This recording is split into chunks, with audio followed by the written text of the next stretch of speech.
World History, Volume 1 to 1500, an OpenStax textbook.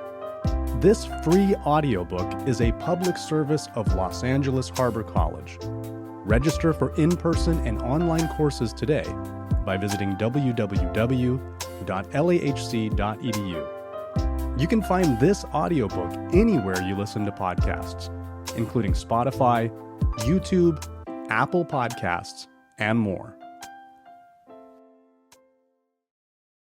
Chapter 13: The Post-Roman West and the Crusading Movement.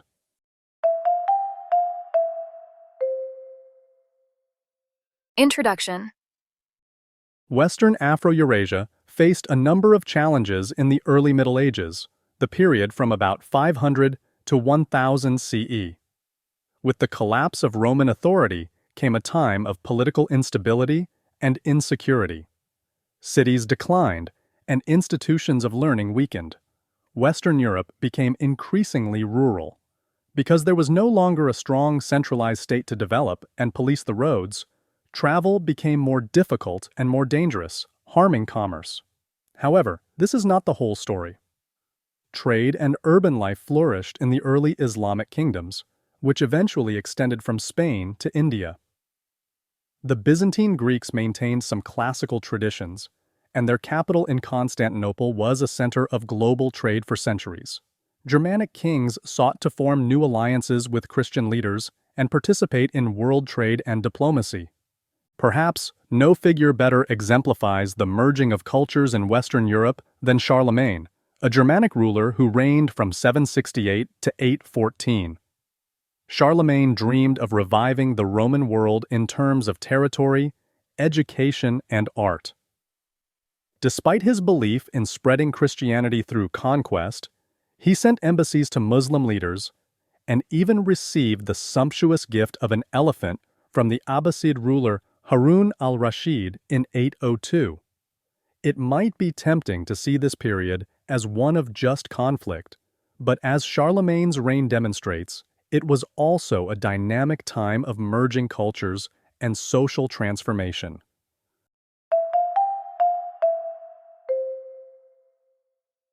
(13.1) The Post-Roman West in the Early Middle Ages. Learning objectives. By the end of this section, you will be able to analyze the foundations of medieval society that emerged in the post-Roman world. Define feudalism in Western Europe. Describe the role of religion in medieval European culture and society. Discuss the establishment of Muslim rule in Western Europe and the religiously diverse society in Spain. Of all the regions in the post-Roman world, Western Europe experienced arguably the most dramatic change. Its political order, fragmented under Germanic warlords, empowered mainly by their ability to provide loot for their followers. In this world of soldiers, the Roman Church, directed by the Pope, worked to secure military assistance from kings and convert various groups to Christianity. The Church's goal was to ensure that its vision of Christian beliefs and practices eclipsed those of other sects such as the Arians, Christians who questioned the Roman Church's basic tenet that Jesus was divine. The merging of these two antithetical cultures, the religious and the military, helped prepare the ground for a new civilization we call the medieval culture, which emerged between the end of Rome and the rise of the modern world. Europe after the Roman Empire. There was no exact date when the Roman Empire fell, and the eastern half of the empire did not collapse until the 15th century. In fact, the Germanic peoples who settled in the former Roman Empire were not hostile to its culture, so in some places, Roman culture lasted longer than Roman political authority. Latin remained the language of the educated, for example, and Germanic peoples gradually adopted the Latin alphabet for their own languages, including English. Traditionally, though, the end of the empire is fixed at 476, when a German general named Odoacer deposed the Emperor Romulus Augustulus and established himself not as a Roman emperor, but as King of Italy. Even that date may be arbitrary, but by the late 5th century, traditional Roman authority had ceased to be the basis of political power in much of Western Europe. German successor states. What replaced Roman political authority was the authority of the successor kingdoms. The Germanic peoples and the Roman population they conquered were able to create a new society by blending cultural traditions, a process called acculturation, in three ways. First, conversion to Christianity helped reduce differences between the two groups. Second, the Christian Church and the Roman aristocracy offered a useful example of bureaucratic organization and diplomacy that the successor kingdoms adopted. Finally, the erosion of Roman society enabled a new society to emerge in the Middle Ages. Although other Germanic kingdoms existed, those established by the Franks, Ostrogoths, and Visigoths demonstrate these three forms of acculturation most vividly. German was the term Romans used for all the peoples beyond their northern borders, and for them, it was interchangeable with barbarian, meaning not Romanized, although there was a great deal of cultural exchange between the two groups. The relationship between the term German and the peoples to whom it has been applied is complex. Some of those who invaded the Roman Empire did not speak a Germanic language at all, such as the Huns and Avars. There were few rigid ethnic boundaries between the groups, and the armies of any leader often included warriors from other tribes. The Germanic peoples generally did not read or write, and instead transmitted information and traditions orally. Famous tales that eventually found their way into written form, such as the Song of Hildebrand and the Song of the Nibelungs, had their beginnings as spoken epics. Oral culture, celebrating warriors facing their fate on the battlefield and scornful queens plotting revenge, reflected real possibilities in this society. Across all Germanic societies, warfare was an important tool for building social prestige. There were no formal hierarchies, so advancement was possible for any willing to serve a powerful chieftain or king. In return, leaders promised loot and the chance to do great deeds. A king who could not ensure material or social resources would lose followers and could not expect to be obeyed.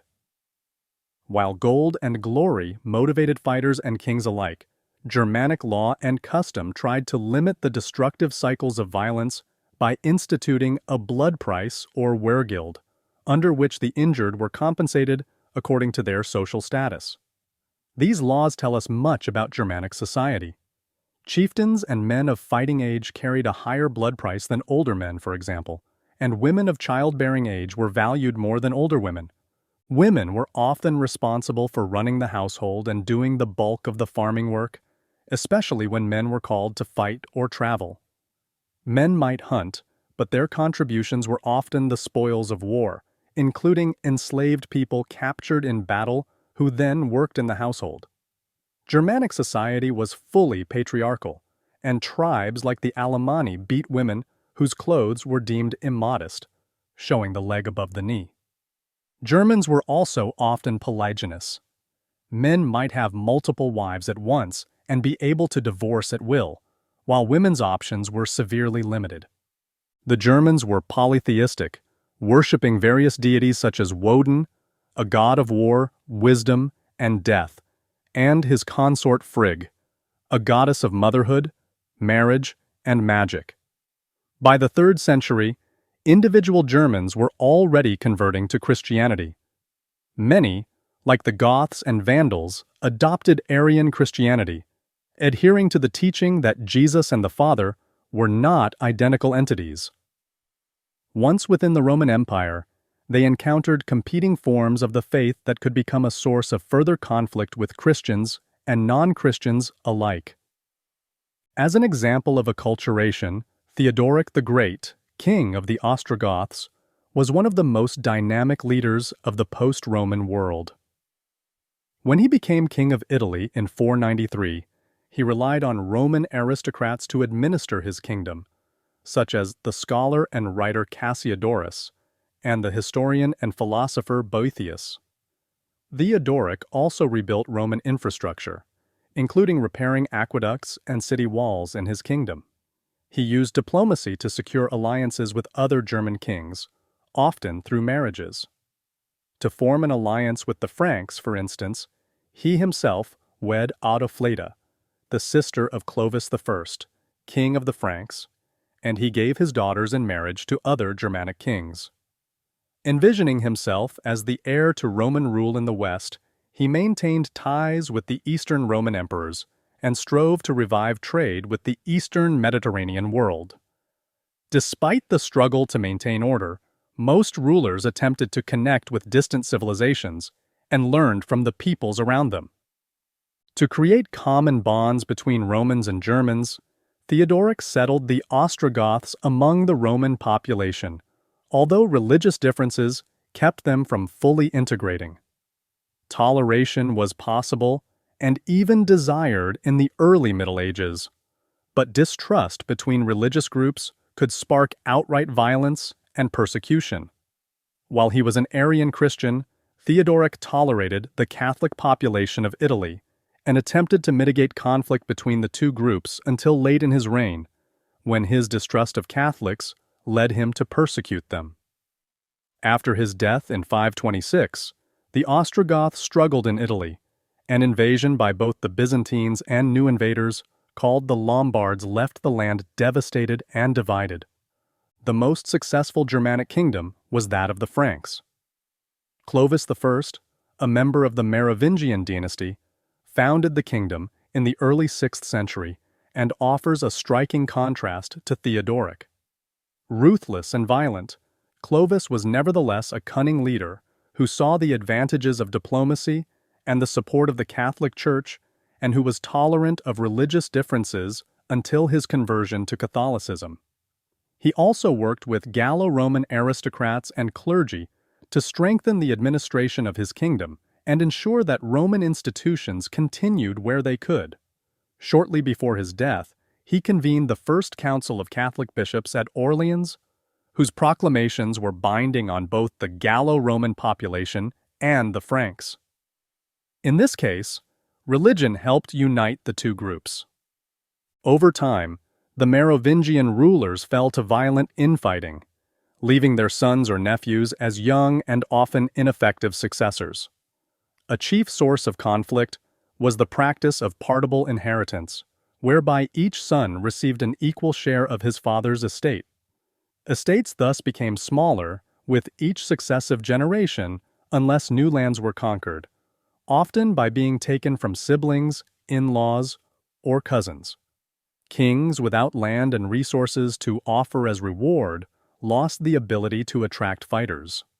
Real power lay with the aristocrats, and eventually a new dynasty called the Carolingians took control of the Frankish kingdom. With the support of the Pope, Pepin le Bref, Pippin the Short, became the first Carolingian king of the Franks, deposing his Merovingian rival.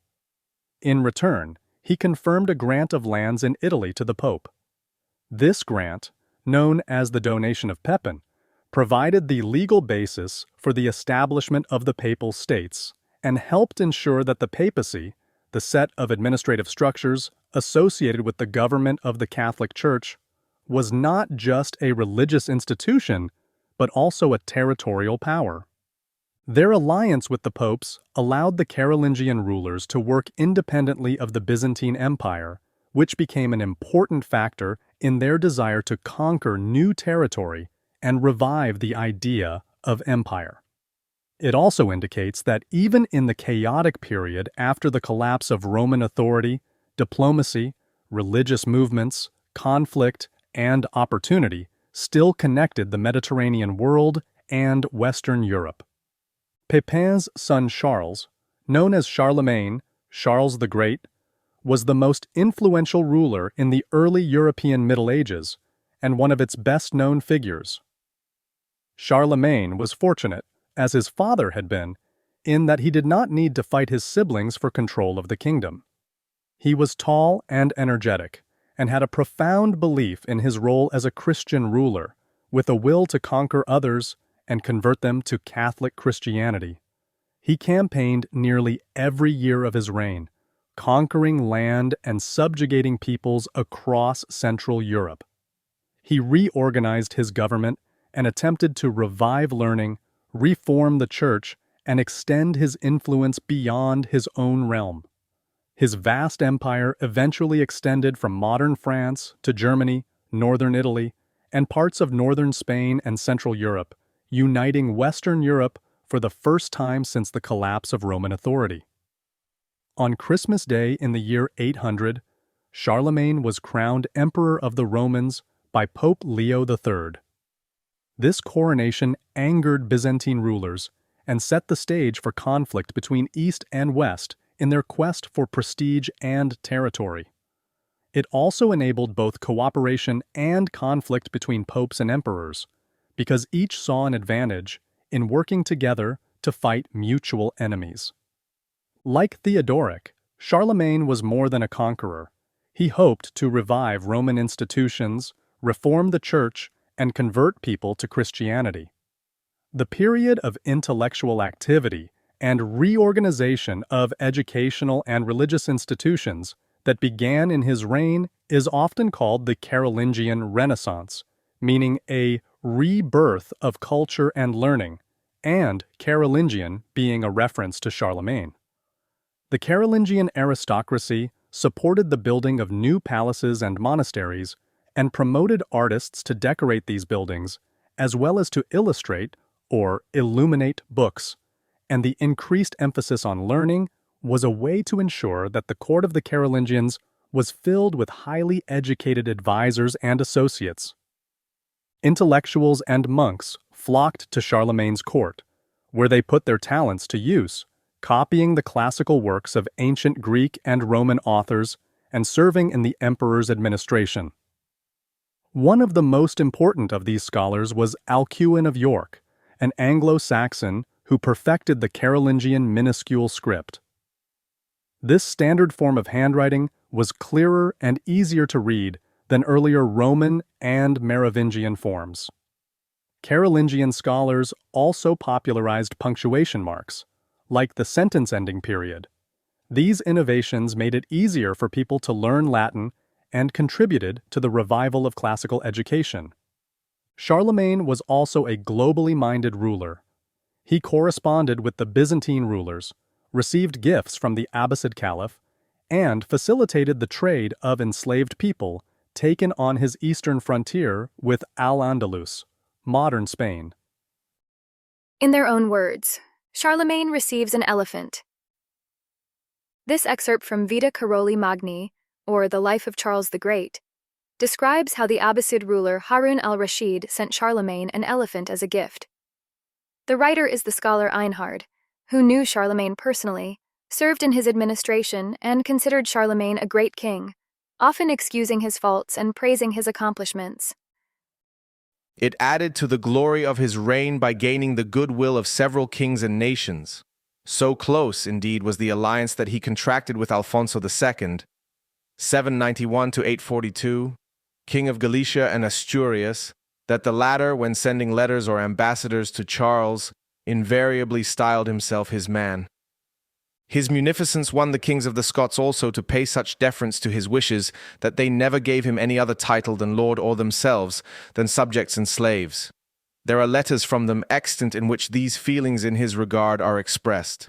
His relations with Aaron, Harun al-Rashid, 786 to 809, king of the Persians who ruled over almost the whole of the East, India excepted, were so friendly that this prince preferred his favor to that of all the kings and potentates of the earth, and considered that to him alone marks of honor and munificence were due. Accordingly, when the ambassadors sent by Charles to visit the most holy sepulchre and place of resurrection of our Lord and Savior presented themselves before him with gifts and made known their master's wishes, he not only granted what was asked, but gave possession of that holy and blessed spot. When they returned, he dispatched his ambassadors with them and sent magnificent gifts, besides stuffs, perfumes, and other rich products of the eastern lands. A few years before this, Charles had asked him for an elephant, and he sent the only one that he had. The emperors of Constantinople, Nicephorus I, 802 to 811, Michael I, 811 to 813, and Leo V, 813 to 820, made advances to Charles and sought friendship and alliance with him by several embassies. And even when the Greeks suspected him of designing to wrest the empire from them because of his assumption of the title emperor, they made a close alliance with him, that he might have no cause of offense. In fact, the power of the Franks was always viewed by the Greeks and Romans with a jealous eye, whence the Greek proverb, "Have the Frank for your friend, but not for your neighbor." Einhard, The Life of Charlemagne, translated by Samuel Epps Turner. How distant are the territories Einhard mentions? What does this suggest about medieval communication? Why might Einhard emphasize that Harun al-Rashid favored Charlemagne above all others? What does the gift of the elephant signify? Why were the Greek rulers anxious about Charlemagne? The collapse of the Carolingian Empire and the rise of feudal society. Charlemagne's empire did not last. The emperor was succeeded by his son, Louis the Pious, who continued the revival of learning and was deeply involved in church reform. Members of the church's hierarchy, like the monk Benedict of Aniane, believed that both spiritual and administrative matters had declined. So Louis gave Benedict authority to reform all monasteries in the Frankish Empire by promoting the strict observance of rules about what monks could eat and when and how they should work and pray. Carolingian reformers took inspiration from the monks of Ireland, who brought with them both their ascetic style of religious practice and their handsomely copied books of classical literature. The reform of the monasteries thus helped to preserve Carolingian cultural developments and classical learning. Louis's religious and intellectual projects were influential, but the weaknesses of the Carolingian state worked against him. He was not viewed as the imposing warrior his father had been, so soldiers looked elsewhere for glory and loot.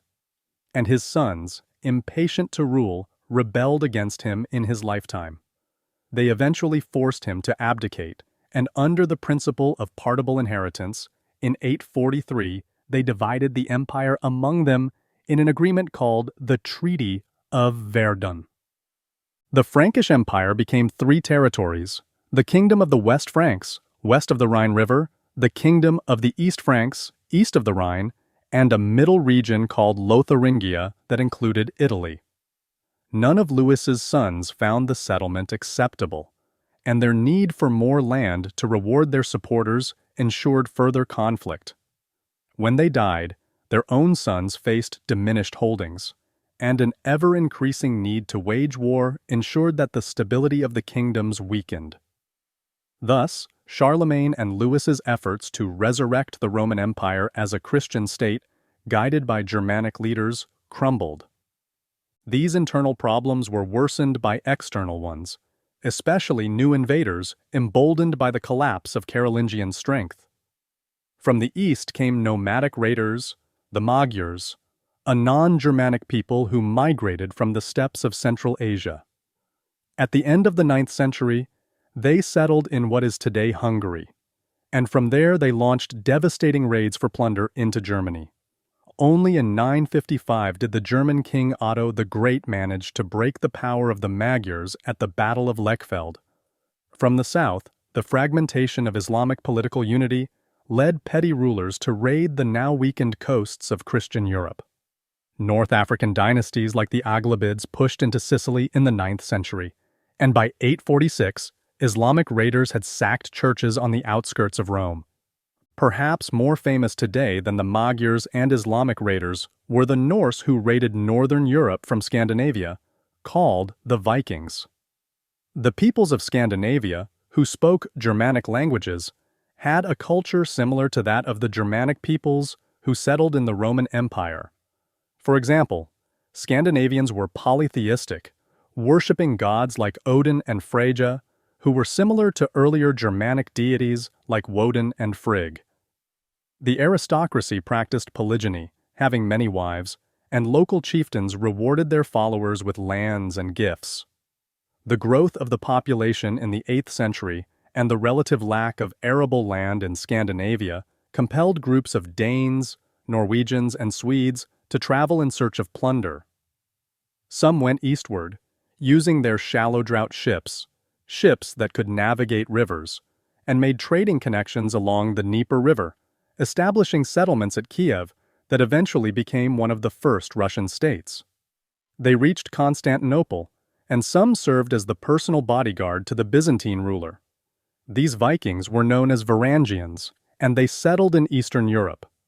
Although violent, they were also traders, interested in paving the way for new settlements and connections beyond Western Europe. In the West, the arrival of the Norse raiders was less benign.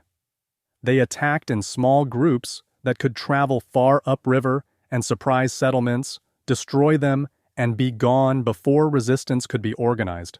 They specifically targeted churches and monasteries, not only for their loot, but also because they lacked defenses. Vikings destroyed the monastery of Lindisfarne in the Anglo-Saxon kingdom of Northumbria, which had been a celebrated center of learning. Their reputation for ferocity may have been exaggerated by clerical authors, but the sudden nature of the violent raids and the inability of Frankish or Anglo-Saxon armies to defeat them instilled fear in the population of Western Europe. Eventually, the Norse raiders began to settle in regions rather than just raid them. In 865, a substantial army of Vikings invaded Britain and destroyed most of the Anglo-Saxon kingdoms except for Wessex. In 911, they settled in northern France, establishing the Duchy of Normandy. By the end of the 10th century, Vikings had also established settlements throughout the British Isles, including Ireland and Scotland, farther west in Iceland and Greenland, and even, though briefly, in North America. Not just raiders, they promoted trade throughout Northern Europe and beyond, extending their trading routes to the Byzantine Empire and the Abbasid Caliphate. Like the earlier Germanic peoples, they eventually converted to Roman Christianity, and their kings began to build more centralized kingdoms that enabled them to curb the violence of the raiders.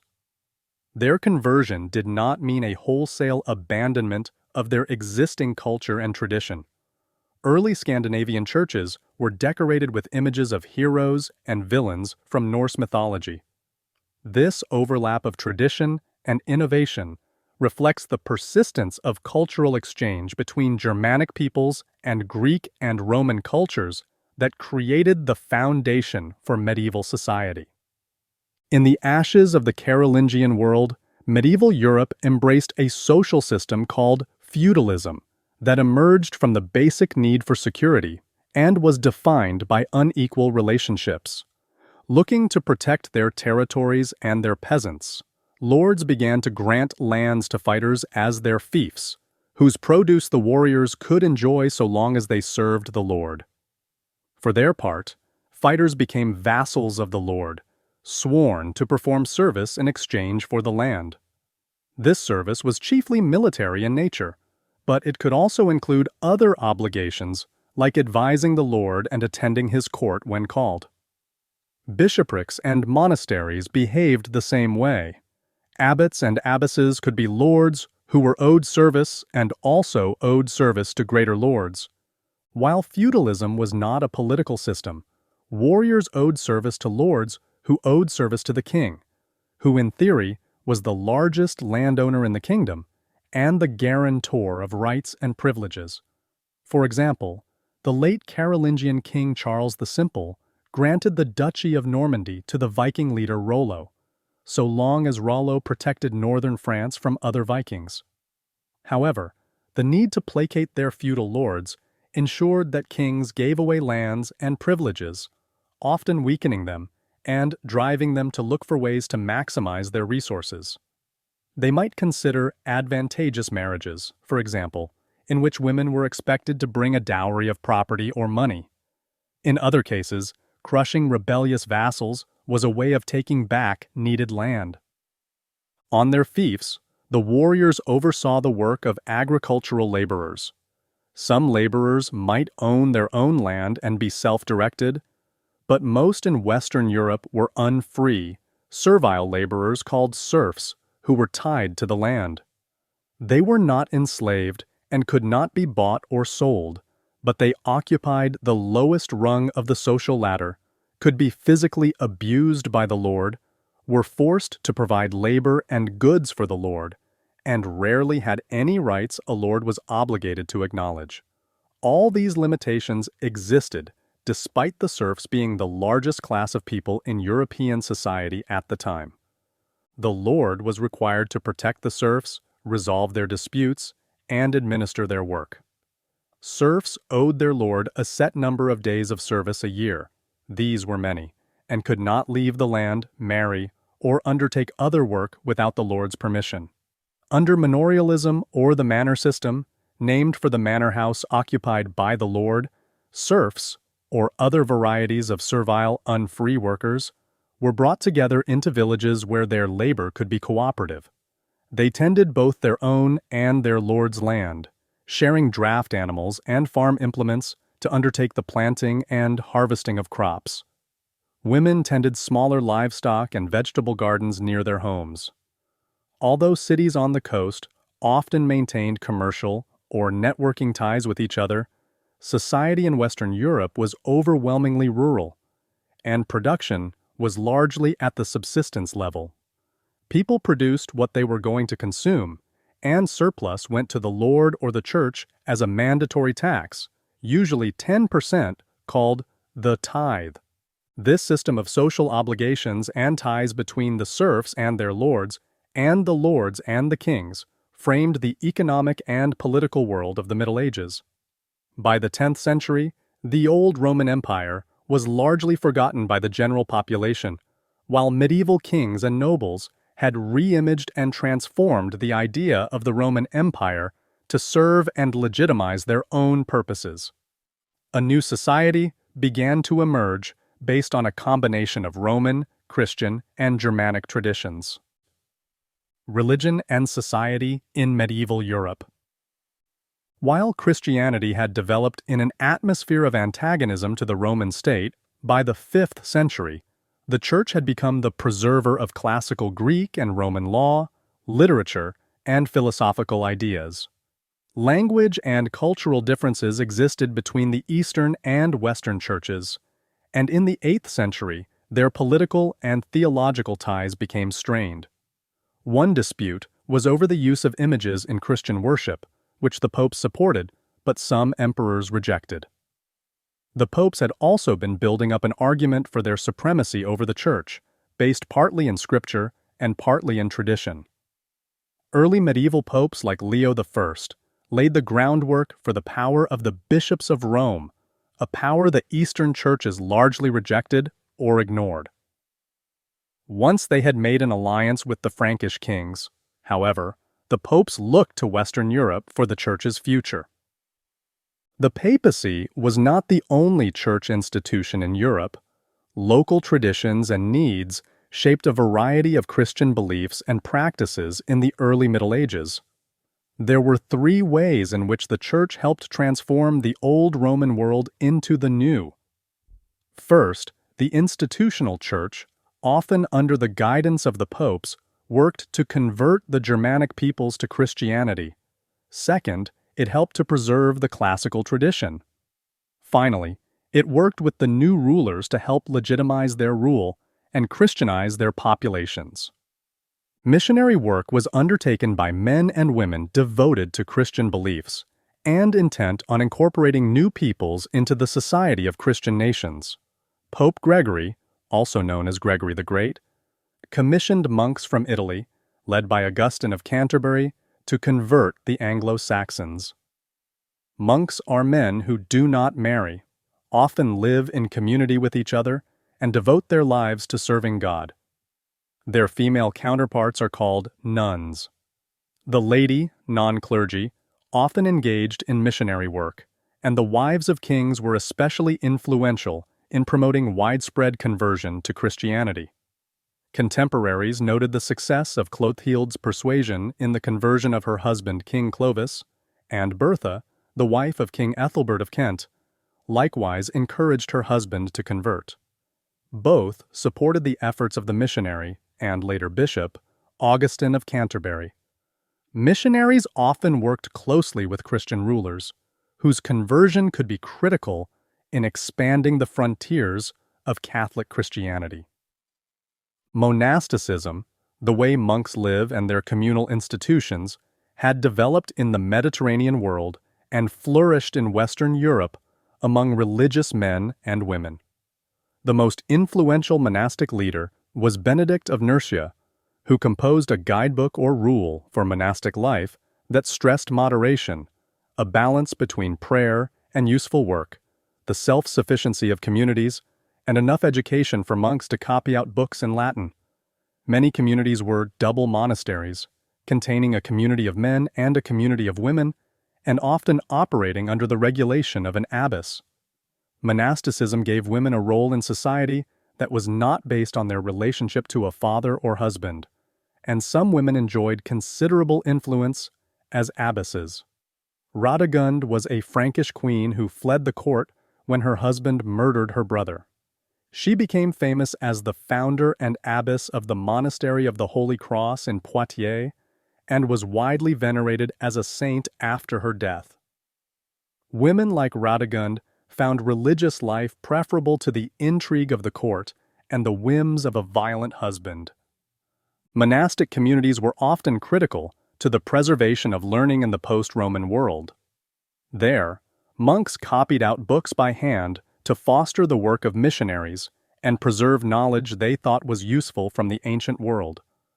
Monasteries also served as refuges in times of crisis and could become valued centers of administration and nodes in communications networks. They were often the only place for the training of priests to serve newly converted peoples. While bishops were the undisputed authorities, especially the Bishop of Rome, the Pope, monasticism was equally crucial for both missionary work and the development of a Christian population. Finally, Christianity helped legitimize new rulers. Germanic kings could better integrate themselves with their Roman population once they converted to the Catholic Christianity their subjects practiced. Bishops could serve as administrators, and monasteries were places of education for the new elite. One issue raised by the career of Charlemagne, though, was the relationship between rulers and the papacy. Leo III had crowned Charlemagne, and clergy often performed an anointing ceremony when a king was invested with the symbols of office. Aside from the rivalry between the Eastern and Western churches, an important non-Christian religion was present in the form of Judaism, which was given latitude by the Romans on account of its antiquity. With the collapse of Rome and the growing dominion of Catholic Christianity, however, Jewish communities faced new challenges as clergy and kings instituted restrictions on their behavior and practices. Christians often viewed Jewish people as outsiders no matter how long they may have lived in a given area. The mistaken belief that Jewish people were to blame for the death of Jesus led to rumors that they wanted to harm Christians. In some cases, as in Visigothic Spain, Jewish residents faced the threat of either converting to Christianity or being expelled from the kingdom. Hostility was never uniform, however, and kings like Louis the Pious granted Jewish people considerable freedoms. Rulers might also feel compelled to protect Jewish communities because of their connections, especially trade connections, to other communities across the Mediterranean. Still, the position of Jewish communities in the Middle Ages was often precarious. Beyond the book, Norse art and Christian architecture. Stave churches were Christian churches built in Scandinavia early in the period of conversion to Christianity. Their interior and exterior decoration often depicted themes and images from the pre-Christian era, such as heroes from the sagas of the Vikings. The Borgund Stave Church, built around 1200 in Norway, is adorned with 4 dragon heads on the top ridges of the roof. Why would people converting to Christianity want to keep art and imagery from their earlier history? Why would Christian clergy accept pre-Christian images to decorate their churches? What appeal and use would such imagery have for both the religious authorities and the patrons who designed medieval churches? What about for the newly converted? The Iberian Peninsula and the world of Al-Andalus.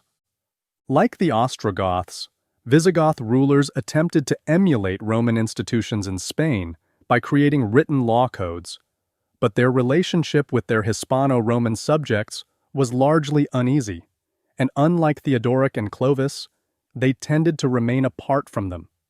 The Visigoths were Arian Christians who tolerated their non-Arian subjects, but the need to better integrate themselves with the population eventually compelled King Ricard to convert to Catholicism and gain the support of the Church. In 711, however, the armies of the Umayyad Caliphate crossed the Strait of Gibraltar and overran the kingdom. The Umayyad armies that invaded Spain never succeeded in controlling the entire peninsula, just as the Visigoths had not. Christian kingdoms persisted in the north, though they were weak and often fought with each other. Another reason was that non-Arabic soldiers, like the North African Amazi, Berbers, always felt shortchanged when Arab leaders divided the spoils of conquest. This ethnic and regional conflict played an important role in the collapse of the Umayyad dynasty, but it also led an offshoot of it to take root in Spain. The Muslims called the region Al-Andalus, and it was governed by members of the Umayyad dynasty who had fled the collapse of their power when the Abbasid dynasty overthrew them. Abd al-Rahman I, fleeing the destruction of his family in Syria, capitalized on the discontent felt by non-Arab soldiers following the conquest of Spain. With their help, he was able to build alliances and defeat his enemies to become the ruler of Al-Andalus. He established his capital at the city of Cordoba and began to form a new society based on Islamic law and dedicated to expanding into Christian territory. Abd al-Rahman and his successors created a remarkable community that was multi-religious and multi-ethnic, and that sustained diplomatic and commercial ties throughout the Mediterranean world and beyond, a testament to the global context of the early Middle Ages. Soon, Cordoba rivaled Constantinople and Baghdad as a center of trade, learning, and the arts. Connections to North Africa and the Middle East ensured the revival of trade and, consequently, the revival of urban life. Many Christians there, whether they converted or not, adopted Islamic culture by speaking Arabic, dressing as their Amazigh and Arab rulers did, and adopting their practices. For this reason, they are called Mozarabs. In some ways, this period, in which Christians, Muslims, and Jewish people lived and worked in proximity, is a good example of medieval toleration, but violence by the dominant group, as we have seen in the conflict between Arians and Catholics, was always possible. Al-Andalus reached its peak in the 10th century. It was a dynamic society whose population prospered and created its own hybrid culture from the ways of the ethnic and religious peoples who lived in the Iberian Peninsula. Under Abd al-Rahman III, trade expanded into sub-Saharan Africa and across the Mediterranean. This link to the broader Mediterranean world enabled contacts that were often absent from the Germanic kingdoms and brought new agricultural goods like citrus fruit, sugar, and cotton to the peninsula from as far away as India. Cordoba became famed for its orange, lime, and lemon groves. The growth of trade and commerce also encouraged the revival of cities, another difference from the Germanic kingdoms.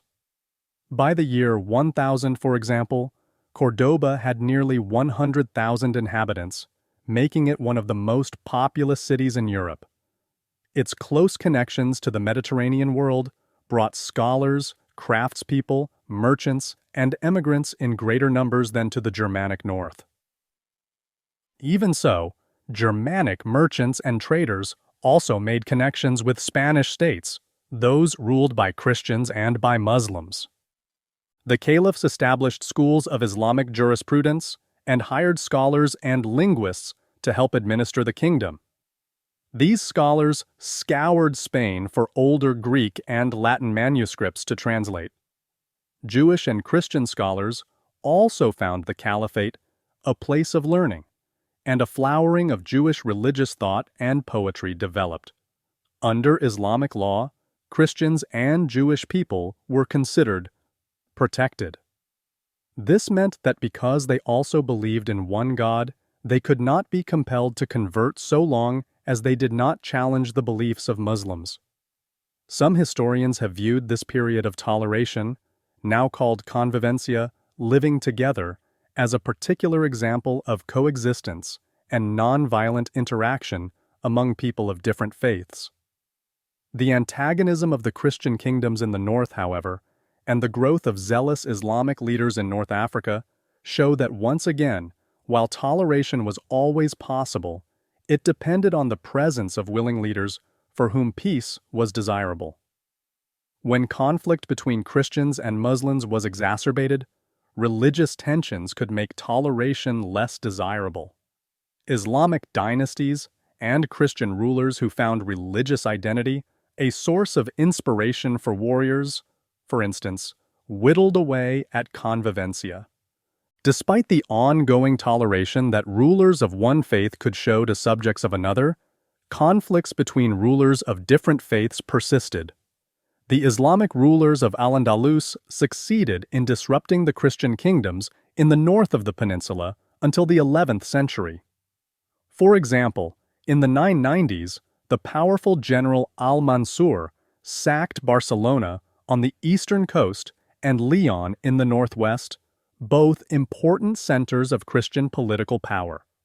Despite its successes in the north, however, the Caliphate of Cordoba collapsed due to infighting after the death of Al-Mansur, and regional aristocrats broke up the unity of Al-Andalus, creating smaller successor states that often fought as much against each other and in alliance with Christian fighters as against Christianity. The conflicts in the 11th century were still largely about knights, fast-moving, heavily armored soldiers on horseback, winning plunder and fame, but the stage was set for wars of cultural conquest and the struggle for religious supremacy. The destruction of the Christian states in Spain had gained the attention of the popes, and this helped shape the Church's promotion of a religiously sanctioned fight against Islam. Dueling Voices, Convivencia and the Memory of Al-Andalus. Convivencia describes the time during the early Middle Ages in which different faiths in Al-Andalus experienced a peaceful coexistence. The name was developed in the early 20th century and is associated with the Spanish historian Americo Castro, who believed the toleration he saw in the medieval world could serve as a contrast to the political and ethnic problems in his own time. For example, rulers like the famous Rodrigo el Cid de Vivar found it wise to keep both Muslim and Christian allies in order to consolidate their control over territory. Muslim rulers also found it difficult to simply wipe out Christian kingdoms in the north, so compromises were made between religious goals and political realities that permitted toleration to exist between Christians, Muslims, and Jewish people. Seen in this light, medieval Spain offered an example of people of different ethnicities and religions living in harmony. When the last Muslim kingdom fell in 1492, Christian rulers reversed course and instituted policies of intolerance to ensure that Catholicism became a central part of Spanish identity. For this reason, the history of Spain could be written in terms of the triumph of Spanish Christians over non-Christian communities. Some historians instead point to Al-Andalus as a period of general toleration between groups, of convivencia, as a new way of framing Spain's history. Still others believe this is a romanticized view of a period when religious hostility contributed to armed conflict and violence. The legacy of Al-Andalus and convivencia is still being shaped by modern conversations about religion, toleration, community identity, and the past. What conditions favored religious toleration in the early medieval examples you have encountered so far? What conditions tended to push rulers to demand greater religious conformity? Why would religion be so important to identity in the medieval world?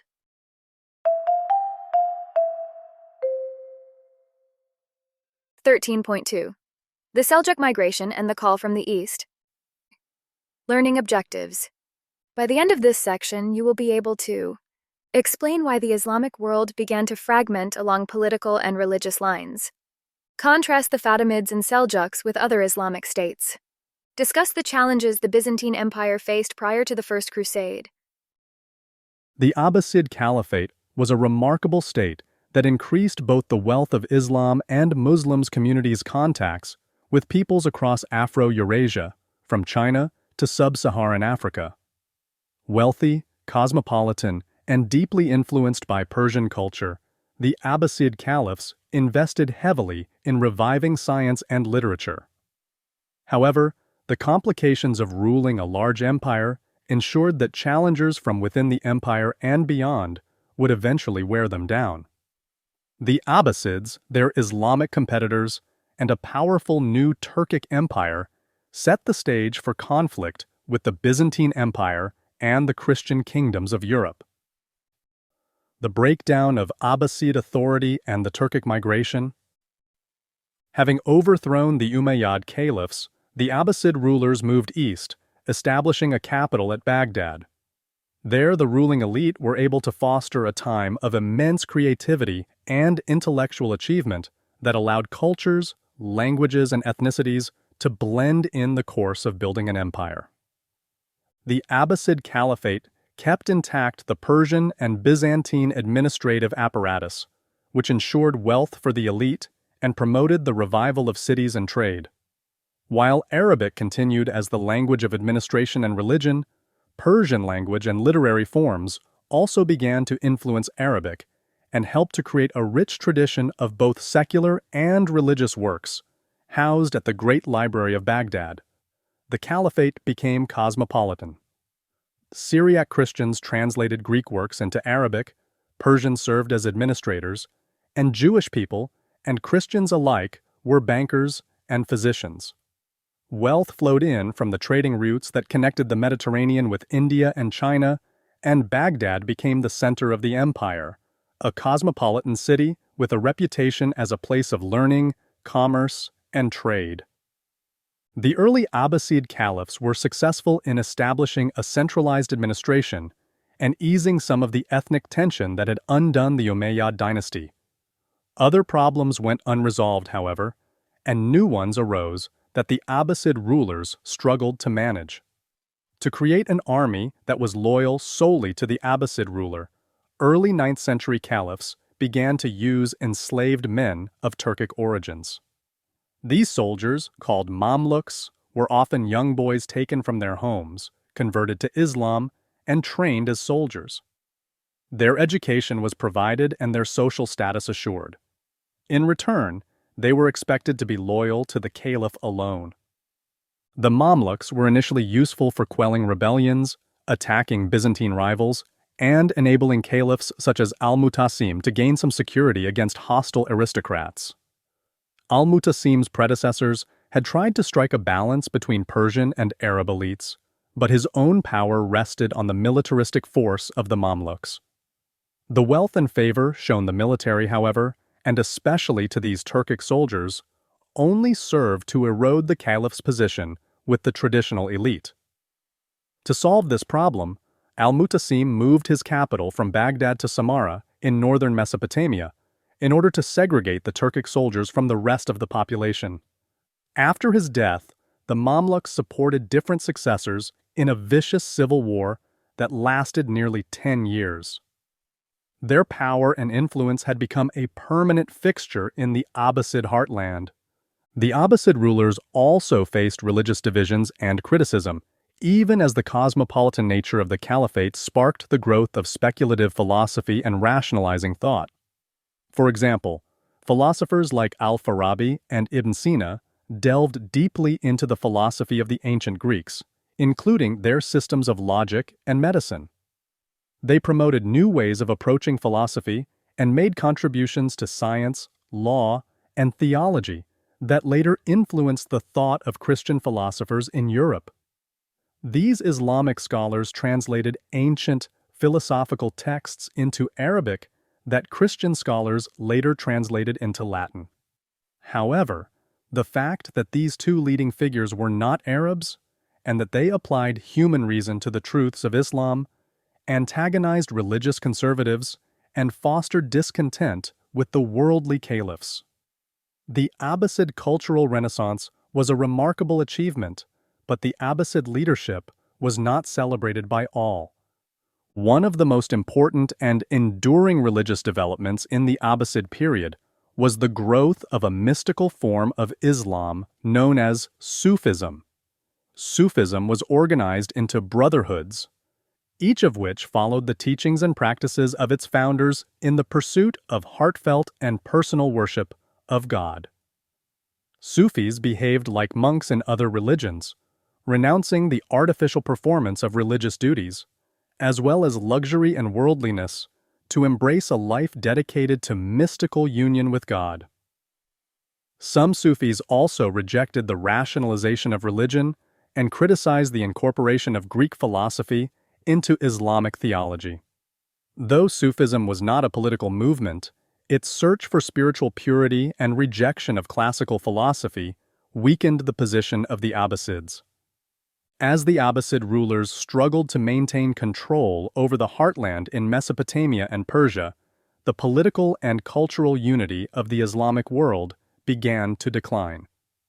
Dynasties that viewed the Abbasids as too corrupt or too distant began to splinter off. In Spain and North Africa, the Amazish Idrisid dynasty in Morocco and the Aghlabids in Algeria drifted away from Abbasid control. On the eastern fringes, Persian and Turkic dynasties openly contested the authority of the Abbasid Caliphate without formally dissolving it. This process of growing disunity is called political devolution, in which powers once assumed by a centralized state are taken over by local authorities. The worldliness of the Abbasid culture offended religious conservatives.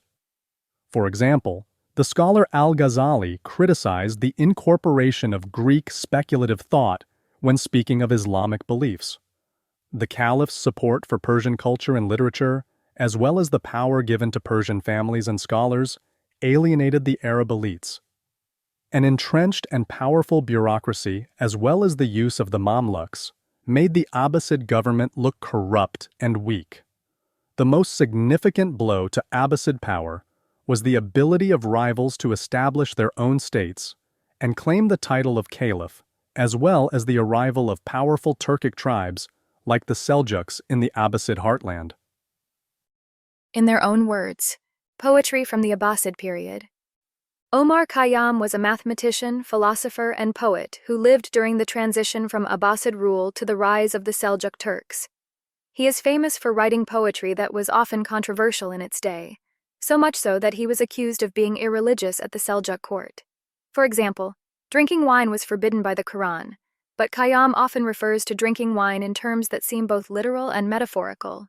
Other contemporaries viewed his poetry as reflecting the Sufi value of moving beyond external religious conformity to a more personal spirituality. Following are excerpts from his most famous work, the Rubaiyat.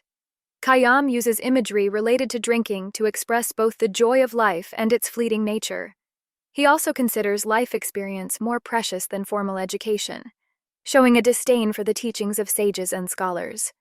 Note, the word san is French for without, and a muezzin is the person who makes the call to prayer 5 times a day at a mosque.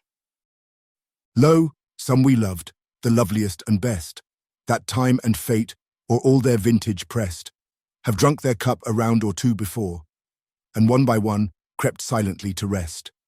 And we, that now make merry in the room, they left, and summer dresses in new bloom. Ourselves must we beneath the couch of earth, descend ourselves to make a couch, for whom? Ah, make the most of what we yet may spend, before we too into dust descend, dust into dust, and under dust to lie. Sans wine, sans song, sans singer, and sans end, alike for those who today prepare, and those that after some tomorrow stare. A muezzin from the tower of darkness cries, Fools, your reward is neither here nor there. Why all the saints and sages who discussed of the two worlds so wisely, they are thrust, like foolish prophets forth, their words to scorn, are scattered, and their mouths are stopped with dust. Omar Khayyam. The Rubaiyat of Omar Khayyam, translated by Edmund Fitzgerald.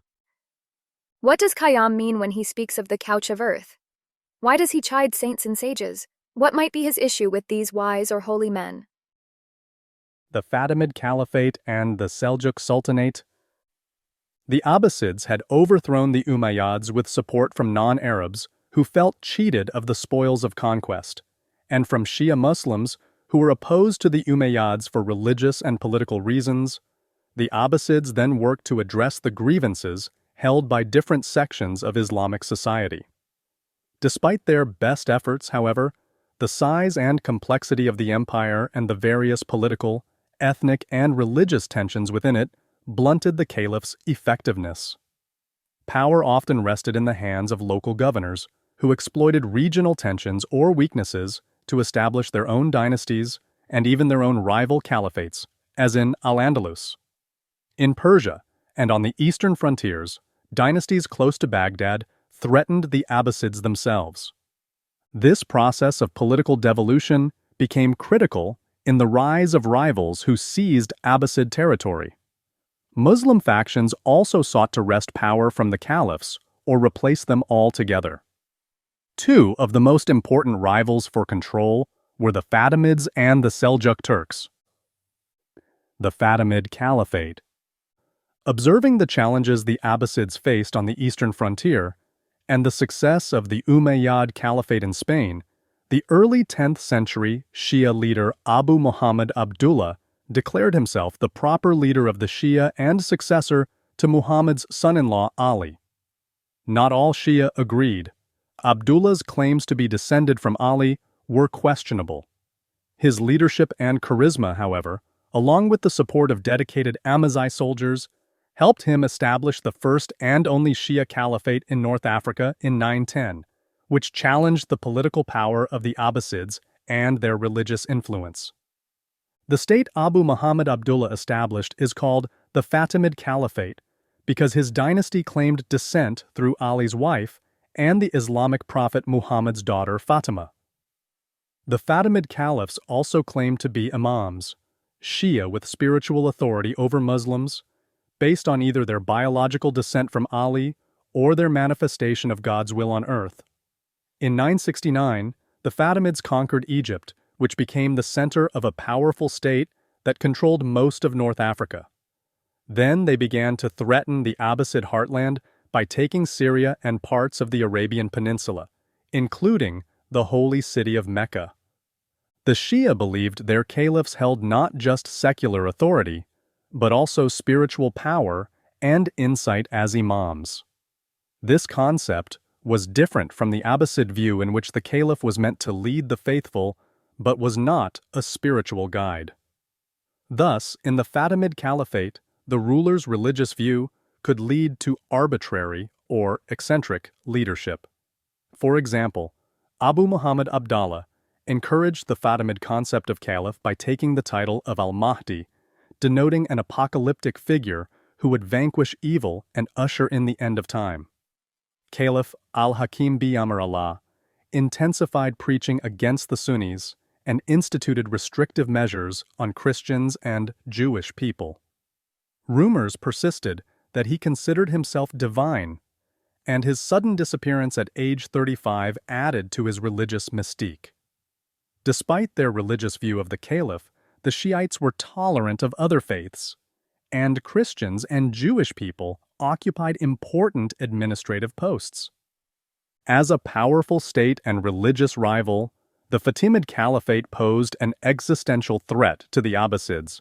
Seeing how powerless the Abbasids were to prevent the loss of North Africa, the Umayyad emir of Al-Andalus declared himself to be caliph of a third state, the Caliphate of Cordoba. The Seljuk Empire. The devolution of Abbasid authority under the Fatimids and the Umayyads at Cordoba is striking because both dynasties had rival claimants to the title of caliph, and the Fatimids established a state that threatened Sunni Islam. This breakdown of central authority was not limited to distant regions, however. By the late 9th century, the Abbasids permitted, or were forced to accept, the establishment of emirs within their territory. A dynasty called the Samanids controlled the regions of eastern Persia, called Khorasan and Transoxiana, and the Buyid dynasty took control of Abbasid territories in Persia and Mesopotamia in the early 10th century.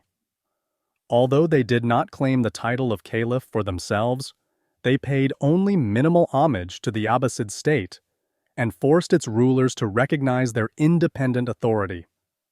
The dynasty that benefited most from this chaos was an outside group called the Seljuks. The Seljuk Turks were a branch of the Oghuz Turks, a confederation of Turkic clans. These semi-nomadic clans could form larger confederations or leave them at will, a type of organization much like that of the Mongols. The Oghuz had migrated from Central Asia after surviving conflicts with other Turkic confederations in the 8th century and displacing various pastoral groups. Like many steppe peoples, they practiced a polytheistic religion with a hierarchy of gods and spirits headed by Tengri, the sky god. Specialists called shamans were believed to possess powers to negotiate for favor and fortune with these deities. The initial contact between the Oghuz and the world of Islam was not peaceful. Raids between the two became the source of enslaved men who served the Abbasids as Mamluks. The Seljuk dynasty is named for the clan leader Seljuk, who moved south from the Oghuz state in the 10th century and came into contact, often violent, with other Turkic peoples and Abbasid emirs. The leaders of the Seljuks converted to Islam, a development that may have been a source of conflict with the Oghuz, but drew them into the orbit of the Abbasids. Under leaders like Tugril, they began to establish their own state within and beyond the Abbasid domains in the 11th century. They drove off other Turkic peoples in Afghanistan, pushing them toward India. They fought successfully against the Byzantine Empire and some of its client states, especially the Kingdom of Georgia. Under Alp Arslan, they seized Anatolia from the Byzantines and posed an existential threat to Constantinople. By the middle of the 11th century, the Seljuks had created an empire through conquest that extended from India to the Mediterranean. The Seljuk leaders did not take the title of caliph from the Abbasids, but instead adopted the name Sultan, meaning the authority. Because they were new converts to Islam who were not Arabs and had no connection to the family of Muhammad, the title of caliph seemed out of their reach. They acknowledged the position of the caliph, but real authority was in their own hands. Eager to show their zeal by fighting against Christians and Fatimids, the Seljuks now controlled the heart of the Islamic civilization and considerable Byzantine territory. The Seljuks built their legitimacy by defending Sunni Islam and investing in cultural and artistic projects. They built mosques and supported the work of religious scholars and missionaries. The famous philosopher Al-Ghazali served in the courts of Seljuk sultans. Despite his opposition to the way Ibn Sina, known in the West as Avicenna, had applied Greek logic to matters of faith, he nevertheless worked in natural sciences and mathematics. Like the Abbasids before them, the Seljuks patronized the arts and built mosques, madrasas, and palaces. They supported the work of scholars, like the mathematician and poet Omar Khayyam. Like the earlier Arab conquerors, they also adopted Persian as a literary language and embraced urban living. They participated in the exchange of culture, and the promotion of Islamic cultural institutions revolved around the courts of the aristocracy, mosques, and madrasas. The Seljuks also stand out as promoters of the caravansaries, inns along the trade routes that had long offered a safe place to stay for those traveling long distances. Strict Sunnis, the sultans pushed back the Shia Fatimids and took control of Jerusalem and eventually Mecca. While they were still generally tolerant of other religions like Judaism and Christianity, they ensured that Sunni Islam was dominant by insisting on regular payments from non-Muslim communities and by refusing to permit Shia in high offices. The Seljuk success in fighting against Christian states fueled claims of religious oppression in Western Europe. In many ways, the arrival of the Turkic peoples and their conversion to Islam helped to revive the fortunes of Sunni Islam and the fight against Christian states. Despite the victories of leaders like Alp Arslan, however, by the end of the 11th century, conflicts over the succession were taking their toll. Members of the dynasty began to fight each other and break the empire into smaller states. One of the most important successor states was established in Anatolia, near the Byzantine Empire, and was called the Seljuk Sultanate of Rum, a name that reflects the region's past as part of the Roman and then the Byzantine empires. The infighting among the Seljuks, their conflict with the Fatimids, and the rival caliphate in Spain fragmented the Islamic world. Attempts by the Abbasids to take effective control of their empire led to more complications for Seljuk rule.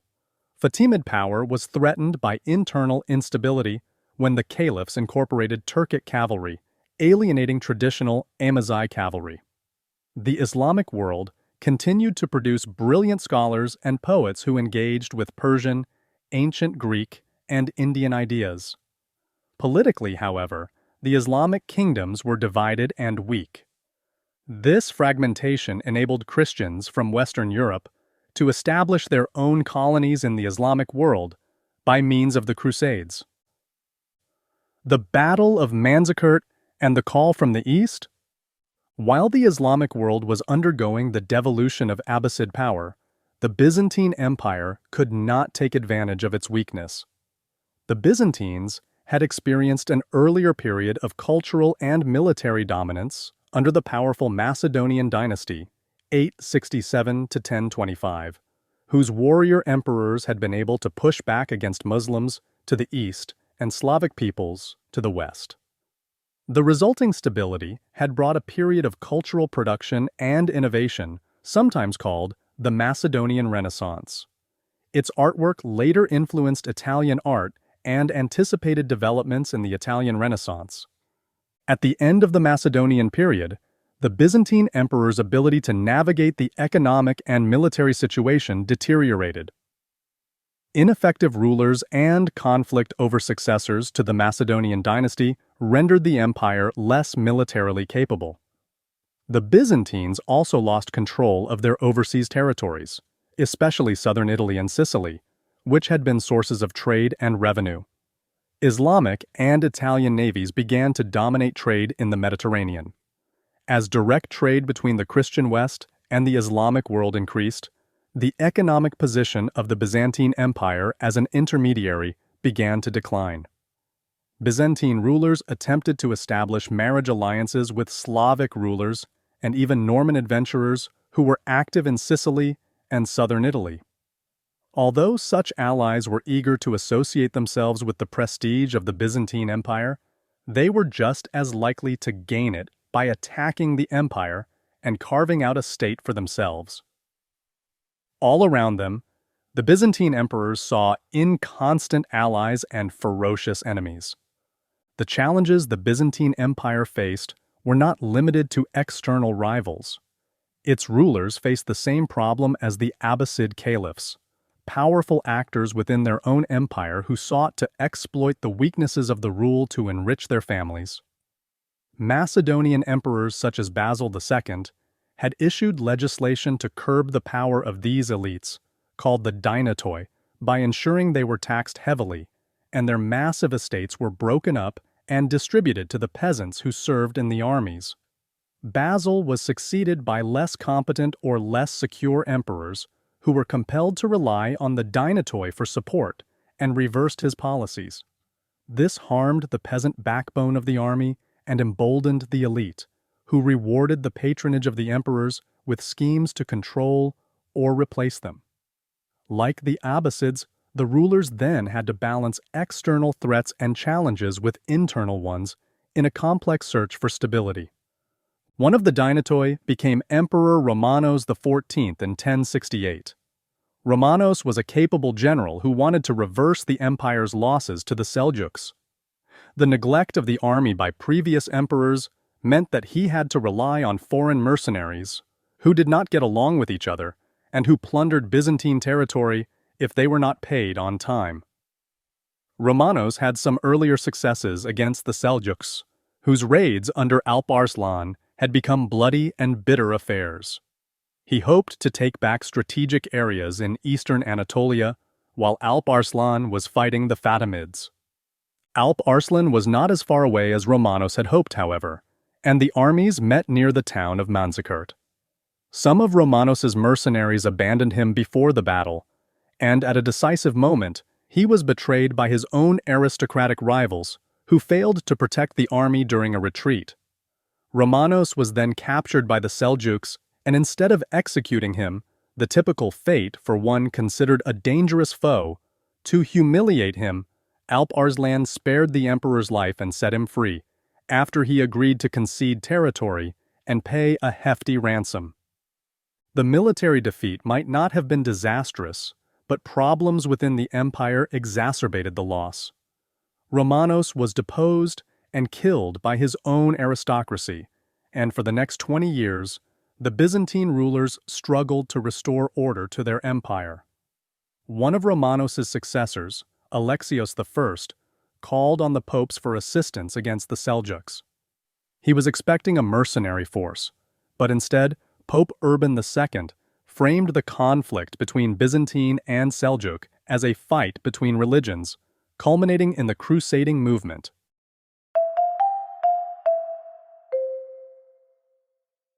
.3 Patriarch and Papacy, the Church and the Call to Crusade. Learning objectives. By the end of this section, you will be able to describe the East-West schism within the Christian Church, explain why Pope Urban II called for the First Crusade, discuss the concept of religiously motivated warfare in Christianity and Islam, identify the reasons Western Christians traveled to the Middle East as crusaders. The image of holy war has often colored the history of the Middle Ages. We can view it either positively in terms of warriors engaged in an altruistic struggle, or in a more negative light as a conflict rooted in bigotry and ignorance. The factors that justified holy war existed in Christianity well before the Crusades. But the Crusades helped shape specific ideals that sanctioned armed conflict based on religious beliefs.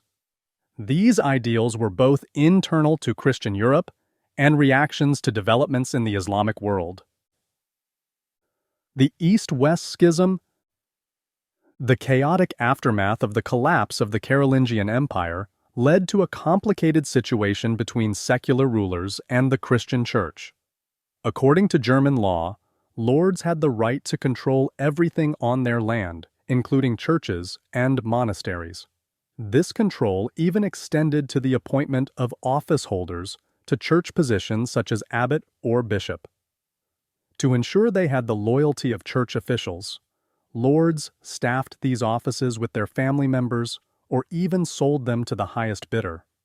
The consequence was that those without religious vocations or even familiarity with Christian doctrine could be installed into church leadership.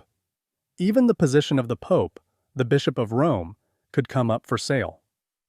Revulsion at this treatment of religious office led to a reform movement intended to remove the influence of secular lords from the management of the church. The movement is often associated with the monastery of Cluny in France, which managed to get independence from the local aristocrat. Other monasteries around France flocked to be included in the rights and privileges that Cluny had earned, creating a movement called the Cluniac Reform. The Cluniac movement eventually drew in other clergy who wanted the church to control the election of bishops, independent of secular influence. This desire for independence finally reached the top of the Catholic Church and the office of the Bishop of Rome. The bishops of Rome were eventually influenced by the Cluniac movement to reform the church. They condemned the sale of offices as a sin called simony and insisted that bishops should be elected by clergy independent of a lord. Any clergy member who had bought an office or had it bought for them could be removed. To end the practice of treating church positions like a fief to be passed on to the office holder's children, priests were told to practice celibacy and were forbidden to marry.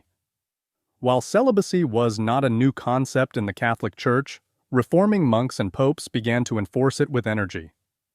These changes caused bitter conflict with the rulers of Europe, so the Church declared that a king who tried to appoint a bishop or asked for a bribe could be excommunicated, placed outside the Church, its communion, and the sacraments, in hopes of reforming the offender. Excommunication could threaten the king's position and lead to rebellions. The reformers were also interested in creating a thoroughly Christianized society by distinguishing between legitimate and illegitimate warfare. The Church argued that Christian soldiers, especially knights, should obey a code of conduct that reflected the Church's values. For example, they should not loot monasteries or hold clergy for ransom. They should protect the Church as well as women and the defenseless. They should observe periods of publicly declared truces and not fight on religiously significant days like Easter. These principles contributed to the ideals of chivalry, a code of conduct that was meant to Christianize knightly violence and behavior. Although it was never successful at curbing violence, the idea of Christianized warfare was only one strand of a broader secular interest in a newly defined chivalric culture of knighthood, and images of Christian knights helped popes justify their directing the military classes of Europe to act against peoples deemed to be enemies of the Church, and therefore also of God. The Reform movement gained the Church some moral prestige, but the growing power of the Pope also worsened the relationship between the eastern and western halves of the faith. By the time of the Middle Ages, 5 ancient seats of Christianity were recognized as the most prestigious: Jerusalem, Antioch, Alexandria, Rome, and Constantinople. Each was led by a bishop with the honorary title of Patriarch. In the 10th century, only Rome and Constantinople were in territory not controlled by Muslims. While the Pope in Rome and the Patriarch of Constantinople believed many of the same things, linguistic and cultural differences helped drive a wedge between them. For example, the Church in the West operated in Latin, insisted on a celibate clergy, and elevated the Pope as the final authority for all matters regarding the Church everywhere. The Church in the East used Greek, permitted priests to marry, although tradition held that bishops should be unmarried, and believed other patriarchs were just as authoritative as the Pope. The Reform movement unintentionally made divisions sharper. In 1054, the Pope sent representatives to the Patriarch of Constantinople to discuss the differences between the two halves of the Church. The Pope's chief representative felt the Patriarch was not cooperating with or even recognizing the embassy, so he issued a letter excommunicating the Patriarch and his followers. Soon after, the Patriarch issued his own letter excommunicating the Pope's representatives. Following this great schism of 1054, the Eastern Church became known as the Eastern Orthodox Church, and the Western half the Catholic Church. The Great Schism was not the only cause of their division, given that tensions and disagreements had been growing over time. But it did help to highlight the way Christianity was being shaped by different forces in different parts of Europe. From this time on, the popes hoped to reunite the two halves under their authority and impose their vision of a Reformed Church on the Orthodox Church. While Orthodox bishops might accept the Pope as first among equals, the papacy insisted on being the supreme authority in the Church. Pope Urban II and the Council of Clermont. In 1095, facing invasion on all sides, the Byzantine ruler Alexios I sent ambassadors to plead for help from the Pope and an opportunity for a reconciliation between the two churches. Pope Urban II was a supporter of church reform, and that put him at odds with German emperors like Henry IV, who insisted on his own right to appoint bishops, even the Bishop of Rome. To avoid being in Italy when Henry was, Urban traveled throughout Western Europe, preaching repentance from sins and obedience to the Church. He answered the Byzantine emperor's call for aid, but in a way Alexius was probably not expecting. Urban II presented his idea of religious war in response to the Byzantine request for aid at a council in Clermont, France, in 1095. While the council was ostensibly about reform, Urban also issued a call for Christians from all walks of life to undertake an armed pilgrimage to liberate the Christian Holy Land, the lands of the Eastern Mediterranean associated with the life of Jesus and the biblical prophets, including Jerusalem, from Turkic control. Urban's goal at this point was to free the Holy Land from non-Christian rulers, in defense of the Christians living there. It was not a blanket endorsement of violence against Muslims.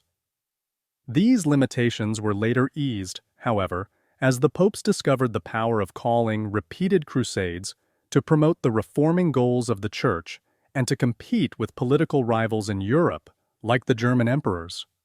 While the Byzantine emperor wanted aid for his realm, Urban instead sent the Crusaders to Jerusalem. Urban's directive to liberate Jerusalem and support the Christians in the Middle East was clever.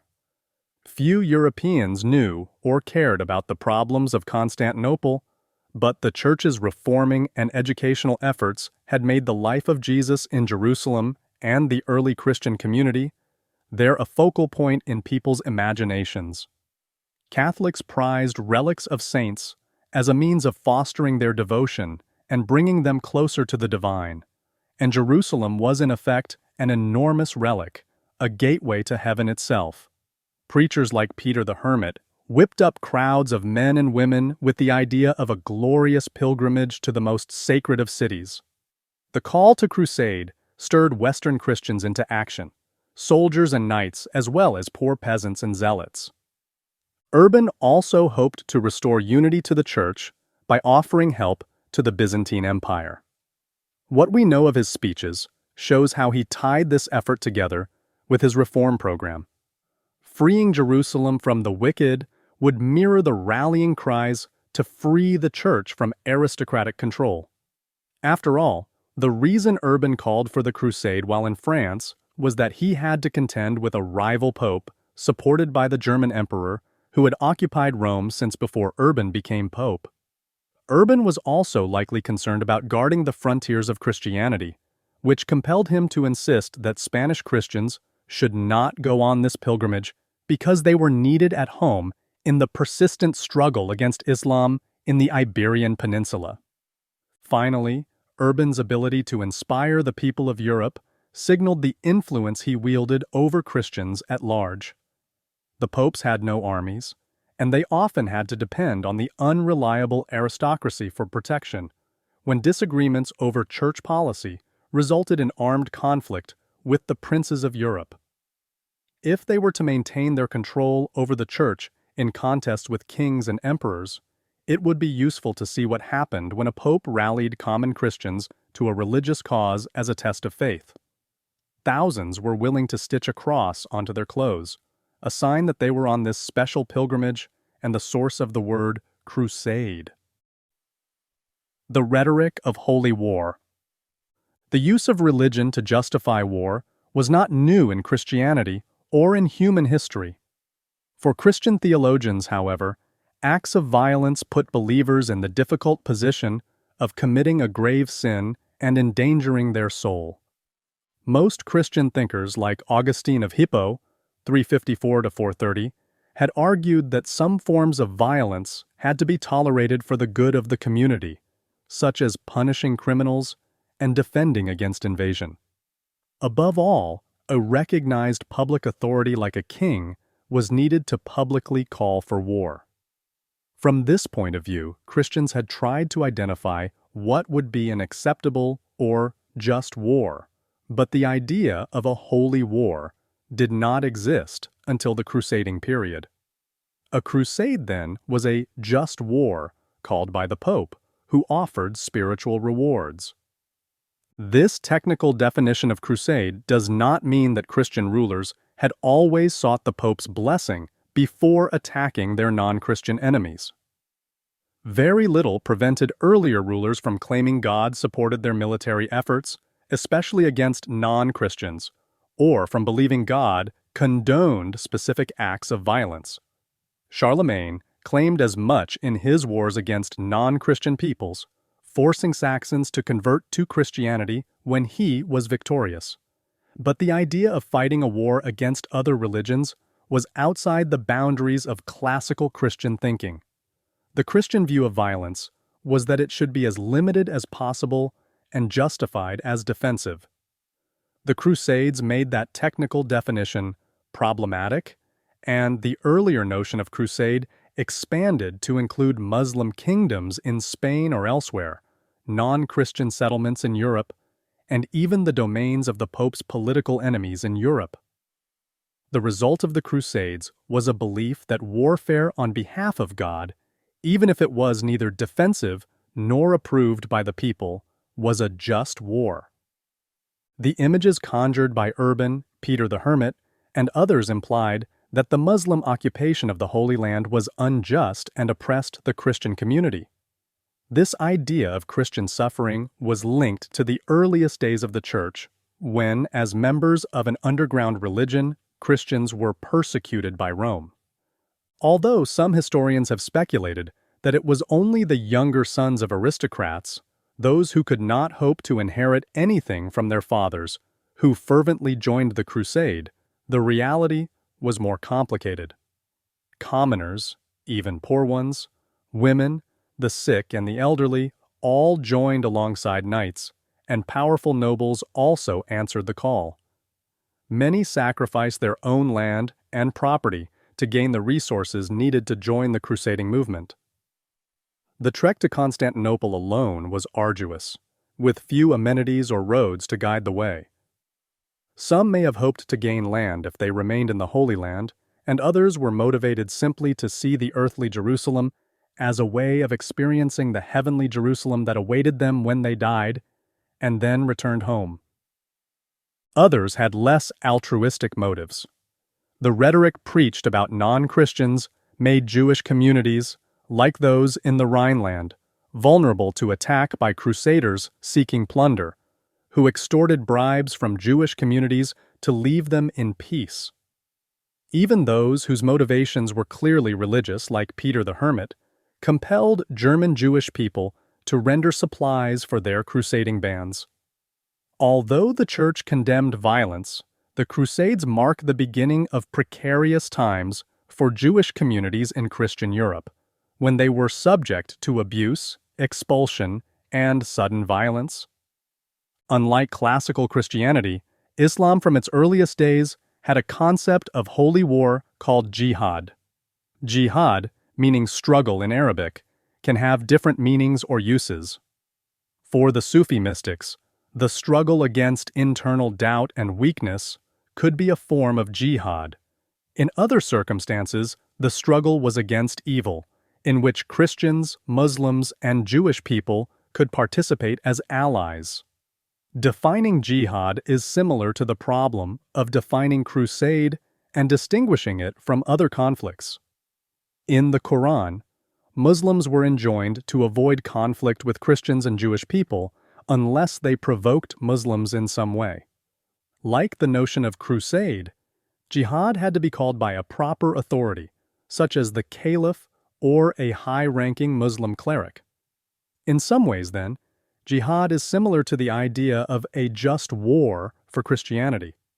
In practice, however, Muslim rulers, like Christian rulers, could certainly wage war against their non-believing neighbors without a formal declaration of jihad, while still claiming their actions were for the benefit of Islam and supported by Allah.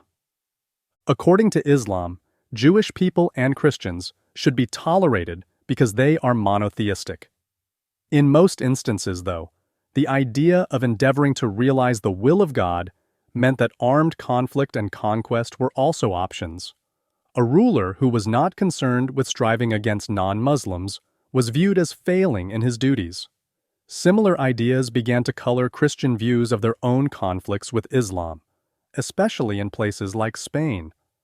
One such thought was that territories that had once been Christian should always belong to Christians, and this was considered particularly true of the Holy Land, even though the area was significant to Muslims and Jewish people as well. It was difficult to find nuance when attempting to carry out the will of God.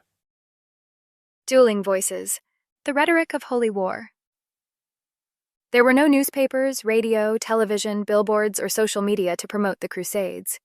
Preachers needed to speak over and over to multiple crowds and stir the individuals in them to join. To do so, they relied on several tactics to inspire anger, fear, or fervor. We do not have an exact copy of Urban's speech in Clermont that launched the First Crusade, but others grafted their own ideas onto what they had heard, what others said they had heard, or what some people thought Urban should have said. We do not know how accurate any of these texts are.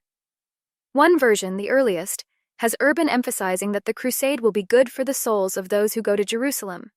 In another, written by Robert the Monk, Urban tries to stir his audience with tales of persecution, saying Christians are being forced to accept circumcision, and blood of the circumcision they, the Seljuk Turks, either spread upon the altars or pour into the vases of the baptismal font. He tries to inspire them with tales of Charlemagne and other kings who in their time have destroyed the kingdoms of the pagans and have extended in these lands the territory of the Holy Church. Finally, he deplores the violent tendencies of the aristocracy by pointing out that you murder one another, that you wage war, and that frequently you perish by mutual wounds.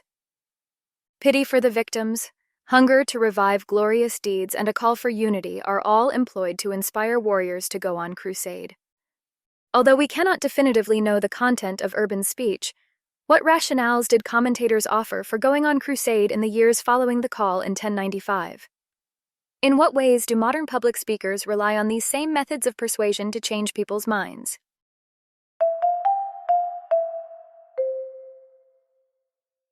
(13.4) The Crusading Movement. Learning objectives. By the end of this section, you will be able to describe the centrality of the city of Jerusalem to Judaism, Christianity, and Islam. Explain how the Crusader states in the Middle East complicated the relationships between the Christian churches of the East and West. Discuss the Muslim and indigenous Middle Eastern reaction to the Crusading Movement. Explain how the Crusading Movement developed after the First Crusade. The call to crusade had profound consequences for Islamic and Christian societies. The military fortunes of the Crusaders were watched carefully by Muslims and Christians alike, and while the success of the First Crusade was shocking to everyone, to Christians, it was also a clear sign of God's favor. The flaws in the Crusading movement grew or became better known over time, however. Fewer Christians joined later Crusades, even though the legend and romance of the venture became more popular in the European imagination. Jerusalem and the Holy Land.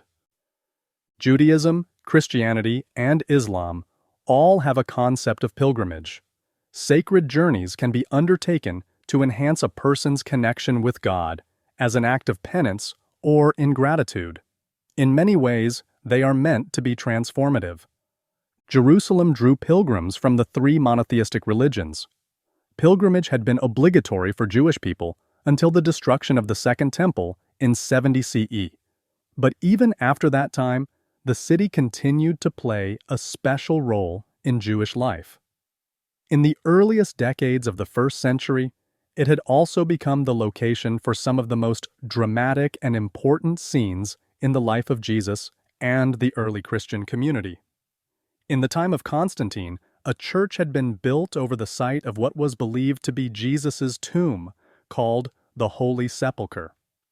As the place where it is believed Jesus was crucified and resurrected, Jerusalem was bound up with the most essential Christian beliefs. Even in the ancient world, Christians undertook pilgrimages to this holiest of cities.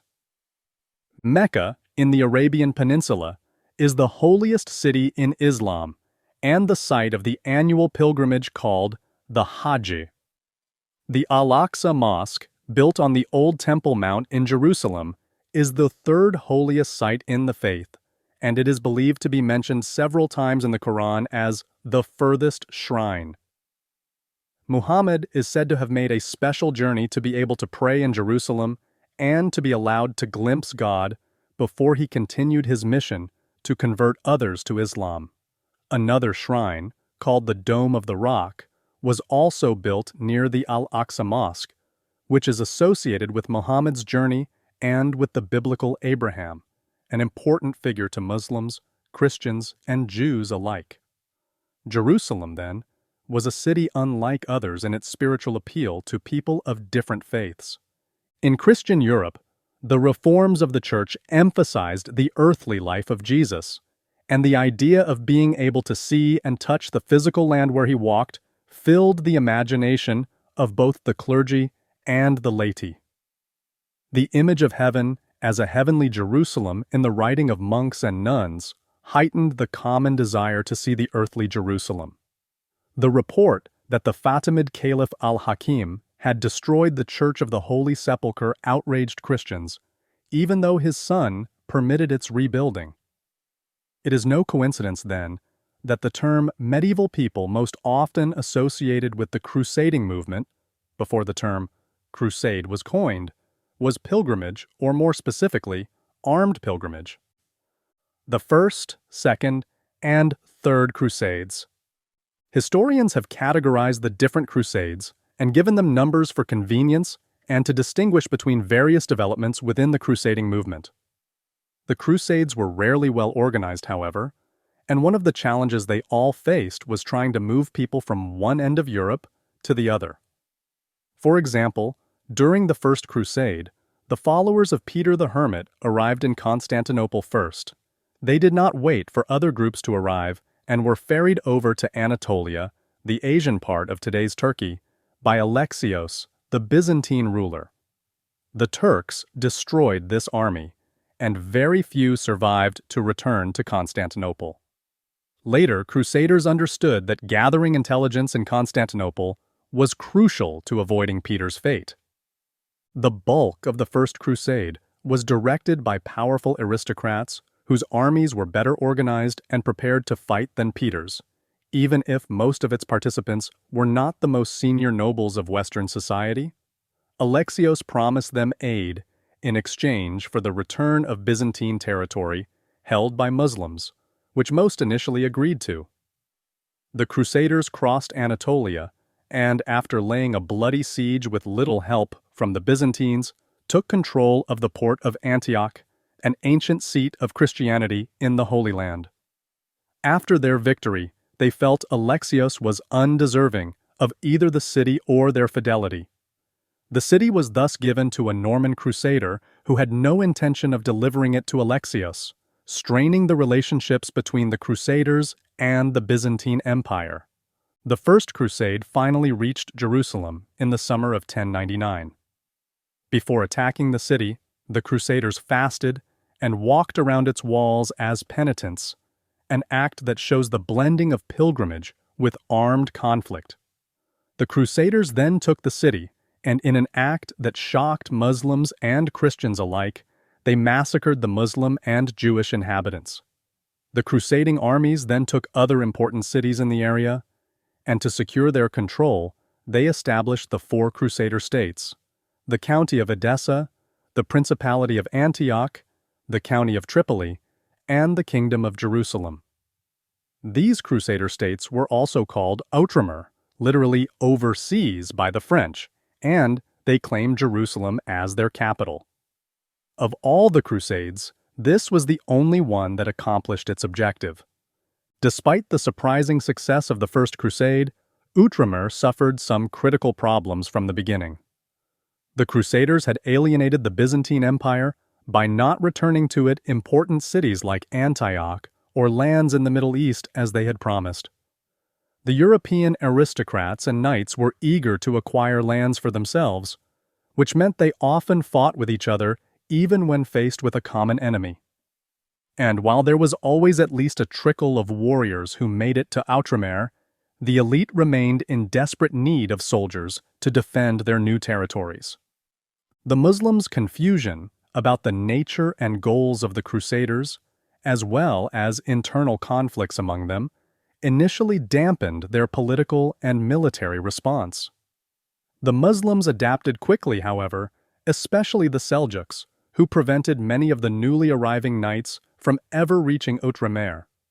A Turkic aristocrat named Imad al-Din Zengi began to cultivate the image of a holy warrior opposing the Crusaders.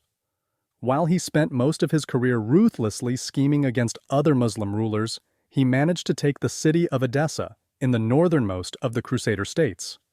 He was praised as a defender of Islam, but he was assassinated before he could continue his campaign against the Crusaders.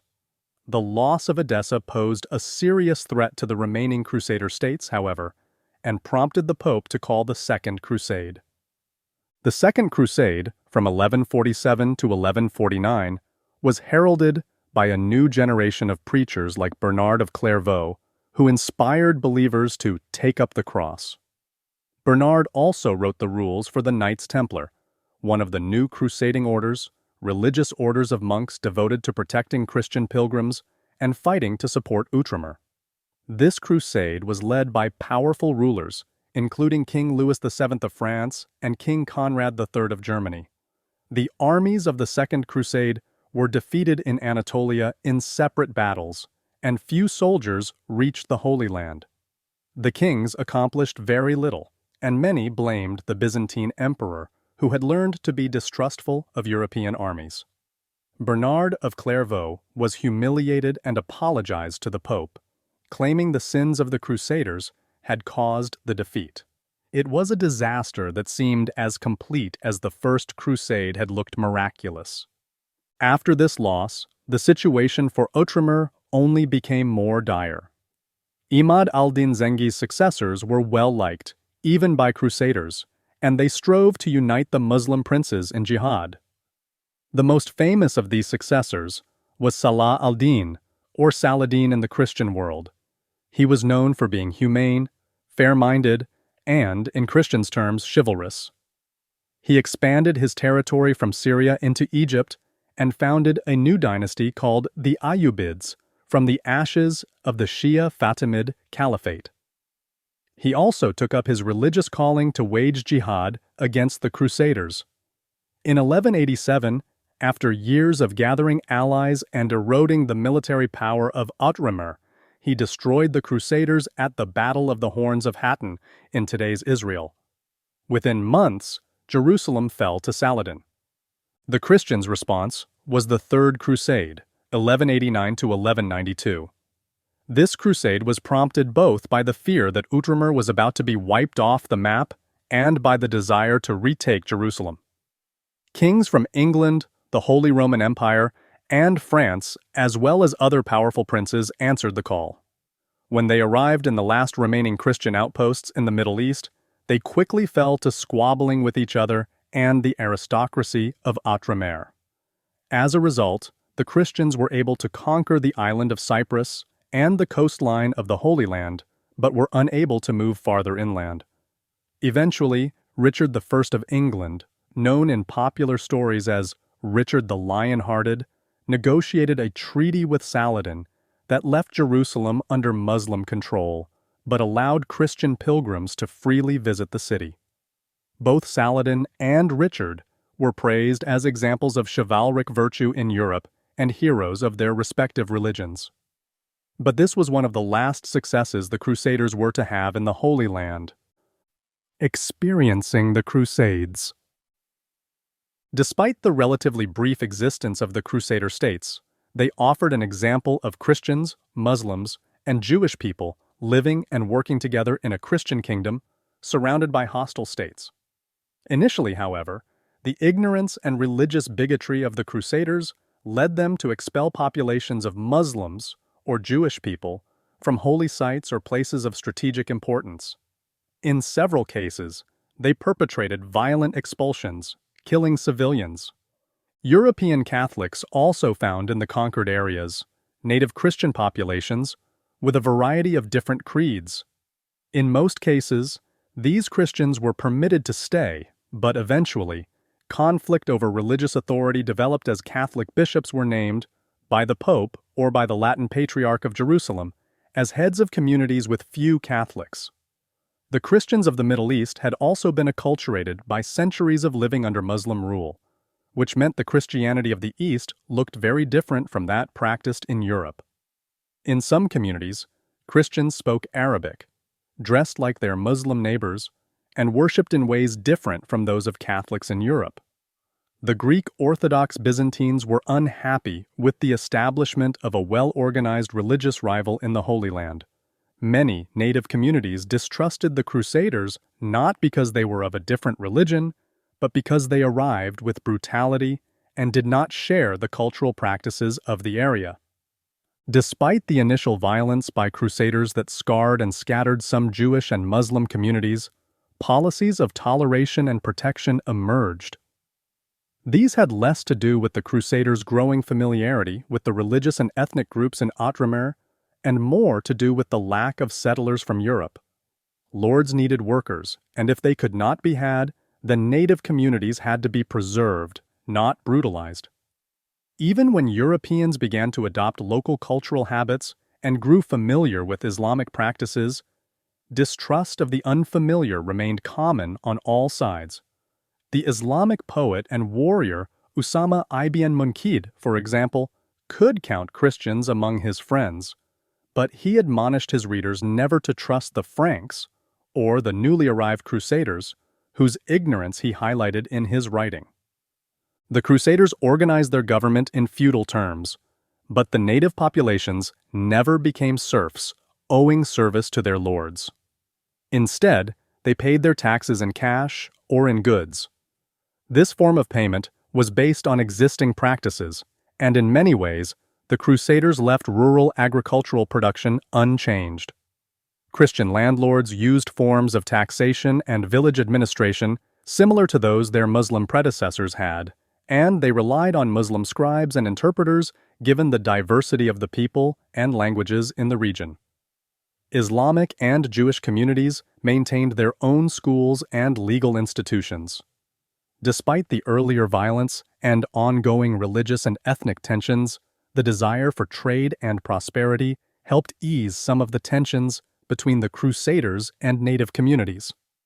The lack of settlers from Europe ensured that the number of soldiers in Outremer was small.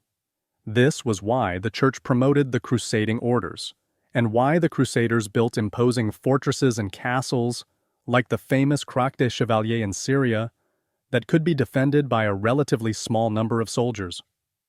Some European families, especially aristocrats with a family connection, went on sending crusaders, such as the Dukes of Burgundy, who continued to support the Crusading movement.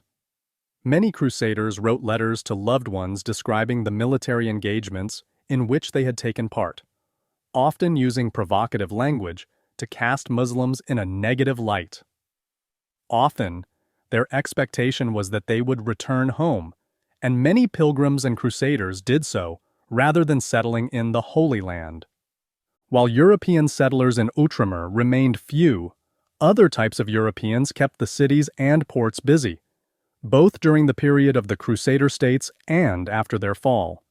In addition to pilgrims, administrators, and scholars, merchants from the Italian city-states like Venice and Genoa benefited from the Crusading movement. They profited by shipping pilgrims and fighters to Outremer and wrested lucrative concessions to establish their mercantile outposts in cities like Constantinople, Antioch, and Acre. Their contact with the trading emporiums of the Middle East connected Europe to the trade routes that extended across Afro-Eurasia and increased Europeans' consumption of spices, silk, lacquerware, and ceramics from China. These trading connections were not the only result valued by the Italian merchants. They were also eager for better knowledge of the peoples and geography of the lands, with an eye to establishing direct trading contacts with the distant civilizations that produced luxury goods Europeans began to demand. The best example is the 14th century merchant and explorer Marco Polo, who followed the land routes to China. The Italian merchants kept up their trade and contact with different Islamic kingdoms, and the wealth of their mercantile cities inspired the kings of Europe to patronize their own merchants and explorers to help them capitalize on the riches of the world that flowed into the Mediterranean. This age of exploration and trade was accelerated by European experiences in the Crusades. In their own words, a Muslim view of the Crusades. Usama ibn Munkid was a Muslim poet and warrior who fought during the Crusades. Like many Muslims, he believed the Crusaders were barbarians and invaders, but he came to know some of them very well. He understood that they were different from the Christians of the Middle East, who shared common cultural traits with Muslims. In the following passage, Usama records his experiences in Jerusalem when he tried to pray facing Mecca and was accosted by a Christian who tried to make him face east, as a Christian would. Everyone who is a fresh emigrant from the Frankish lands is ruder than those who have become acclimated and have held long association with the Muslims. Whenever I visited Jerusalem, I always entered the Aqsa Mosque, beside which stood a small mosque which the Franks had converted into a church. when I used to enter the Aqsa Mosque, which was occupied by the Templars, who were my friends, the Templars would evacuate the little adjoining mosque so that I might pray. One day I entered this mosque and stood up in the act of praying, upon which one of the Franks rushed upon me, got hold of me and turned my face eastward, saying, "This is the way thou shouldst pray." A group of Templars hasted to him, seized him and repelled him from me. I resumed my prayer. The same man, while the others were otherwise busy, rushed once more on me and turned my face eastward, saying, "This is the way thou shouldst pray." The Templars again came in and expelled him. They apologized to me, saying, "This is a stranger who has only recently arrived from the land of the Franks, and he has never before seen anyone praying except eastward." Thereupon I said to myself, I have had enough prayer, so I went out and have ever been surprised at the conduct of this devil of a man, at the change in the color of his face, his trembling at the sight of one praying towards Mecca. Usama ibn Munkid. Memoirs of an Arab-Syrian gentleman at the time of the Crusades, translated by P.K. Hitti. Why do you think the Templars, Christians devoted to defending Outramar, would be so friendly with Ibn Munkid, a Muslim? What parts of this passage show the acclamation of Western Europeans to life in the Middle East? Later, crusading. The crusading movement continued after the Third Crusade, but enthusiasm waned. Pope Innocent III, one of the most powerful medieval popes, called for a new crusade in 1202. The Crusaders wanted to avoid the overland routes through Anatolia that had been a problem from the start. They hoped to avoid the Byzantine Empire too, because tensions between Crusader leaders and the Byzantine emperors had been worsened by religious conflict and accusations of betrayal. These Crusaders ordered ships from Italian cities to carry them directly to the Holy Land. In return, the Venetian leader asked the Crusaders to attack a port city named Zara on the Dalmatian coast, which was Christian but Venice's rival. When the Crusaders agreed, the Pope was furious and excommunicated them. The Crusaders continued to Constantinople, where they became involved in the internal politics of the Byzantine Empire and attacked the city, sacking it after a complicated attempt to put a pro-Crusader emperor on the throne. A city that had stood against countless enemies for nearly 1,000 years had been crushed. The event marked a deep betrayal of the Greek Christians and of crusading ideals. While the Catholics established the short-lived Latin Empire of Constantinople, considerable damage had been done to the crusading movement and to relations between the Greek Orthodox and Catholic churches.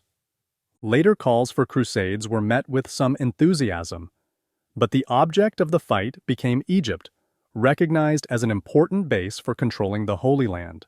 Nevertheless, later crusades became increasingly French and less successful at accomplishing their goals, at least as far as establishing Christian control of the Holy Land went. The French Crusader king Louis IX led the 7th and 8th Crusades against Muslim rulers in North Africa and died of illness there. He was later canonized as St. Louis. When the port city of Acre in present-day Israel fell in 1291, the last of the Crusader states fell with it. The crusading ideal was also transformed by practice and experience. The popes now called holy wars, not just to liberate Jerusalem, but to fight against the enemies of the Church. Crusades were called against non-Christians in the Baltic regions, against heretics in France, and even against the Pope's personal enemies in Italy. Crusaders came to expect standard privileges like the indulgence, a means to reduce the penance owed for sinning by giving money directly to the Church or paying for masses or other clerical services. They could also rely on the protection of their property and relief from feudal dues or taxes. Crusading became commonplace by the 13th century, and generations of families made going on crusade a family tradition. The popes frequently called on Christian knights and aristocrats to fight against Muslims in a conflict that now seemed to be waged everywhere, not just in the Middle East, and against non-Christians of all types. Conflict was never the sole characteristic of relationships between Christians, Muslims, and Jewish people in the medieval period. but the image of Muslims and Jewish people as perennial enemies of Christian culture that developed in the Crusading era had a lasting negative impact in Europe and elsewhere, even to the present day. Toward the end of the Middle Ages, the crusading ideal declined in popularity. This was due in part to the decline of the power of the papacy and in part to the revival of royal power in the 14th century. The Crusades had been launched by popular popes viewed as reformers and men of virtue. Over time, they came to seem more concerned about their own power and prestige and less like the hard-working clerics who had battled kings for the freedom of the church. In the early 14th century, the King of France accused the Knights Templar, one of the more popular crusading orders, of committing crimes such as blasphemy and apostasy, the rejection of Christianity. The order's leaders were executed as heretics, and the popes disbanded the order, largely to please the French king. While Christian kingdoms expanded in the Baltic regions and in the Iberian Peninsula, the rise of powerful Islamic kingdoms in the Middle East, like the Mamluks in Egypt and later the Ottoman Turks in Anatolia, ensured that crusades to control Jerusalem became impractical. Kings and aristocrats turned their attention to building up nation-states and warring against their dynastic rivals at home.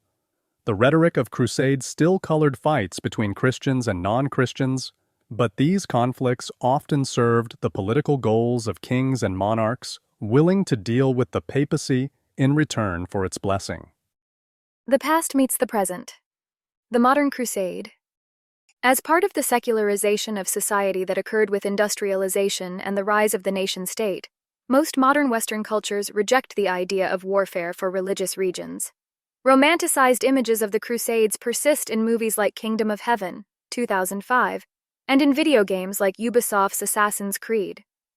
The rhetoric of holy war and the memory of it in Islamic and Christian communities also persist in modern political discourse in many Western countries, but in different contexts. As the medieval scholar Matthew Gabriele has argued, after 9/11, the concept was revived in the United States to describe its conflict with terrorism. The consensus of American opinion now holds that in the minds of al-Qaeda and other radical Islamists, the attacks were part of a religious war, a cosmic Manichaean struggle that would only end with complete and utter victory of one side over another. Gabriele argues that use of the term holy war is complicated because of all the assumptions that go with it, especially the way it omits the messiness of everyday life in the spaces in which Muslims and Christians lived side by side in the medieval world. Tensions, violence, and coexistence captured by Ibn Jubayr, Usama ibn Munkid, and the Templar of Tyre, among many others. A study of the Crusades, then, must take into account the lived history of religious toleration in the Middle Ages as well as the points of conflict. Why would video games and action films revisit the Crusades in the modern period? In what ways can a simplistic view of the Crusades be misleading to modern audiences? This has been World History Volume 1 to 1500, an OpenStax textbook. OpenStax textbooks and this free audiobook are covered under a Creative Commons license. The full text is available at www.openstax.org. This project was made possible by the Los Angeles Harbor College Foundation. Los Angeles Harbor College is a public community college and your gateway to an affordable and outstanding college education. You can register for in-person and online courses today by visiting www.lahc.edu. Whether you are just starting your college journey, nearing graduation, or planning to transfer to a university, LAHC can help you achieve your educational goals. You can find this audiobook anywhere you listen to podcasts, including Spotify, YouTube, Apple Podcasts, and more. Instructors can also download a course shell to embed these recordings in Canvas courses. Learn more by visiting www.openaudio.us. Did you find this audiobook helpful? If so, let us know by leaving a comment and sharing this recording with a colleague or a friend.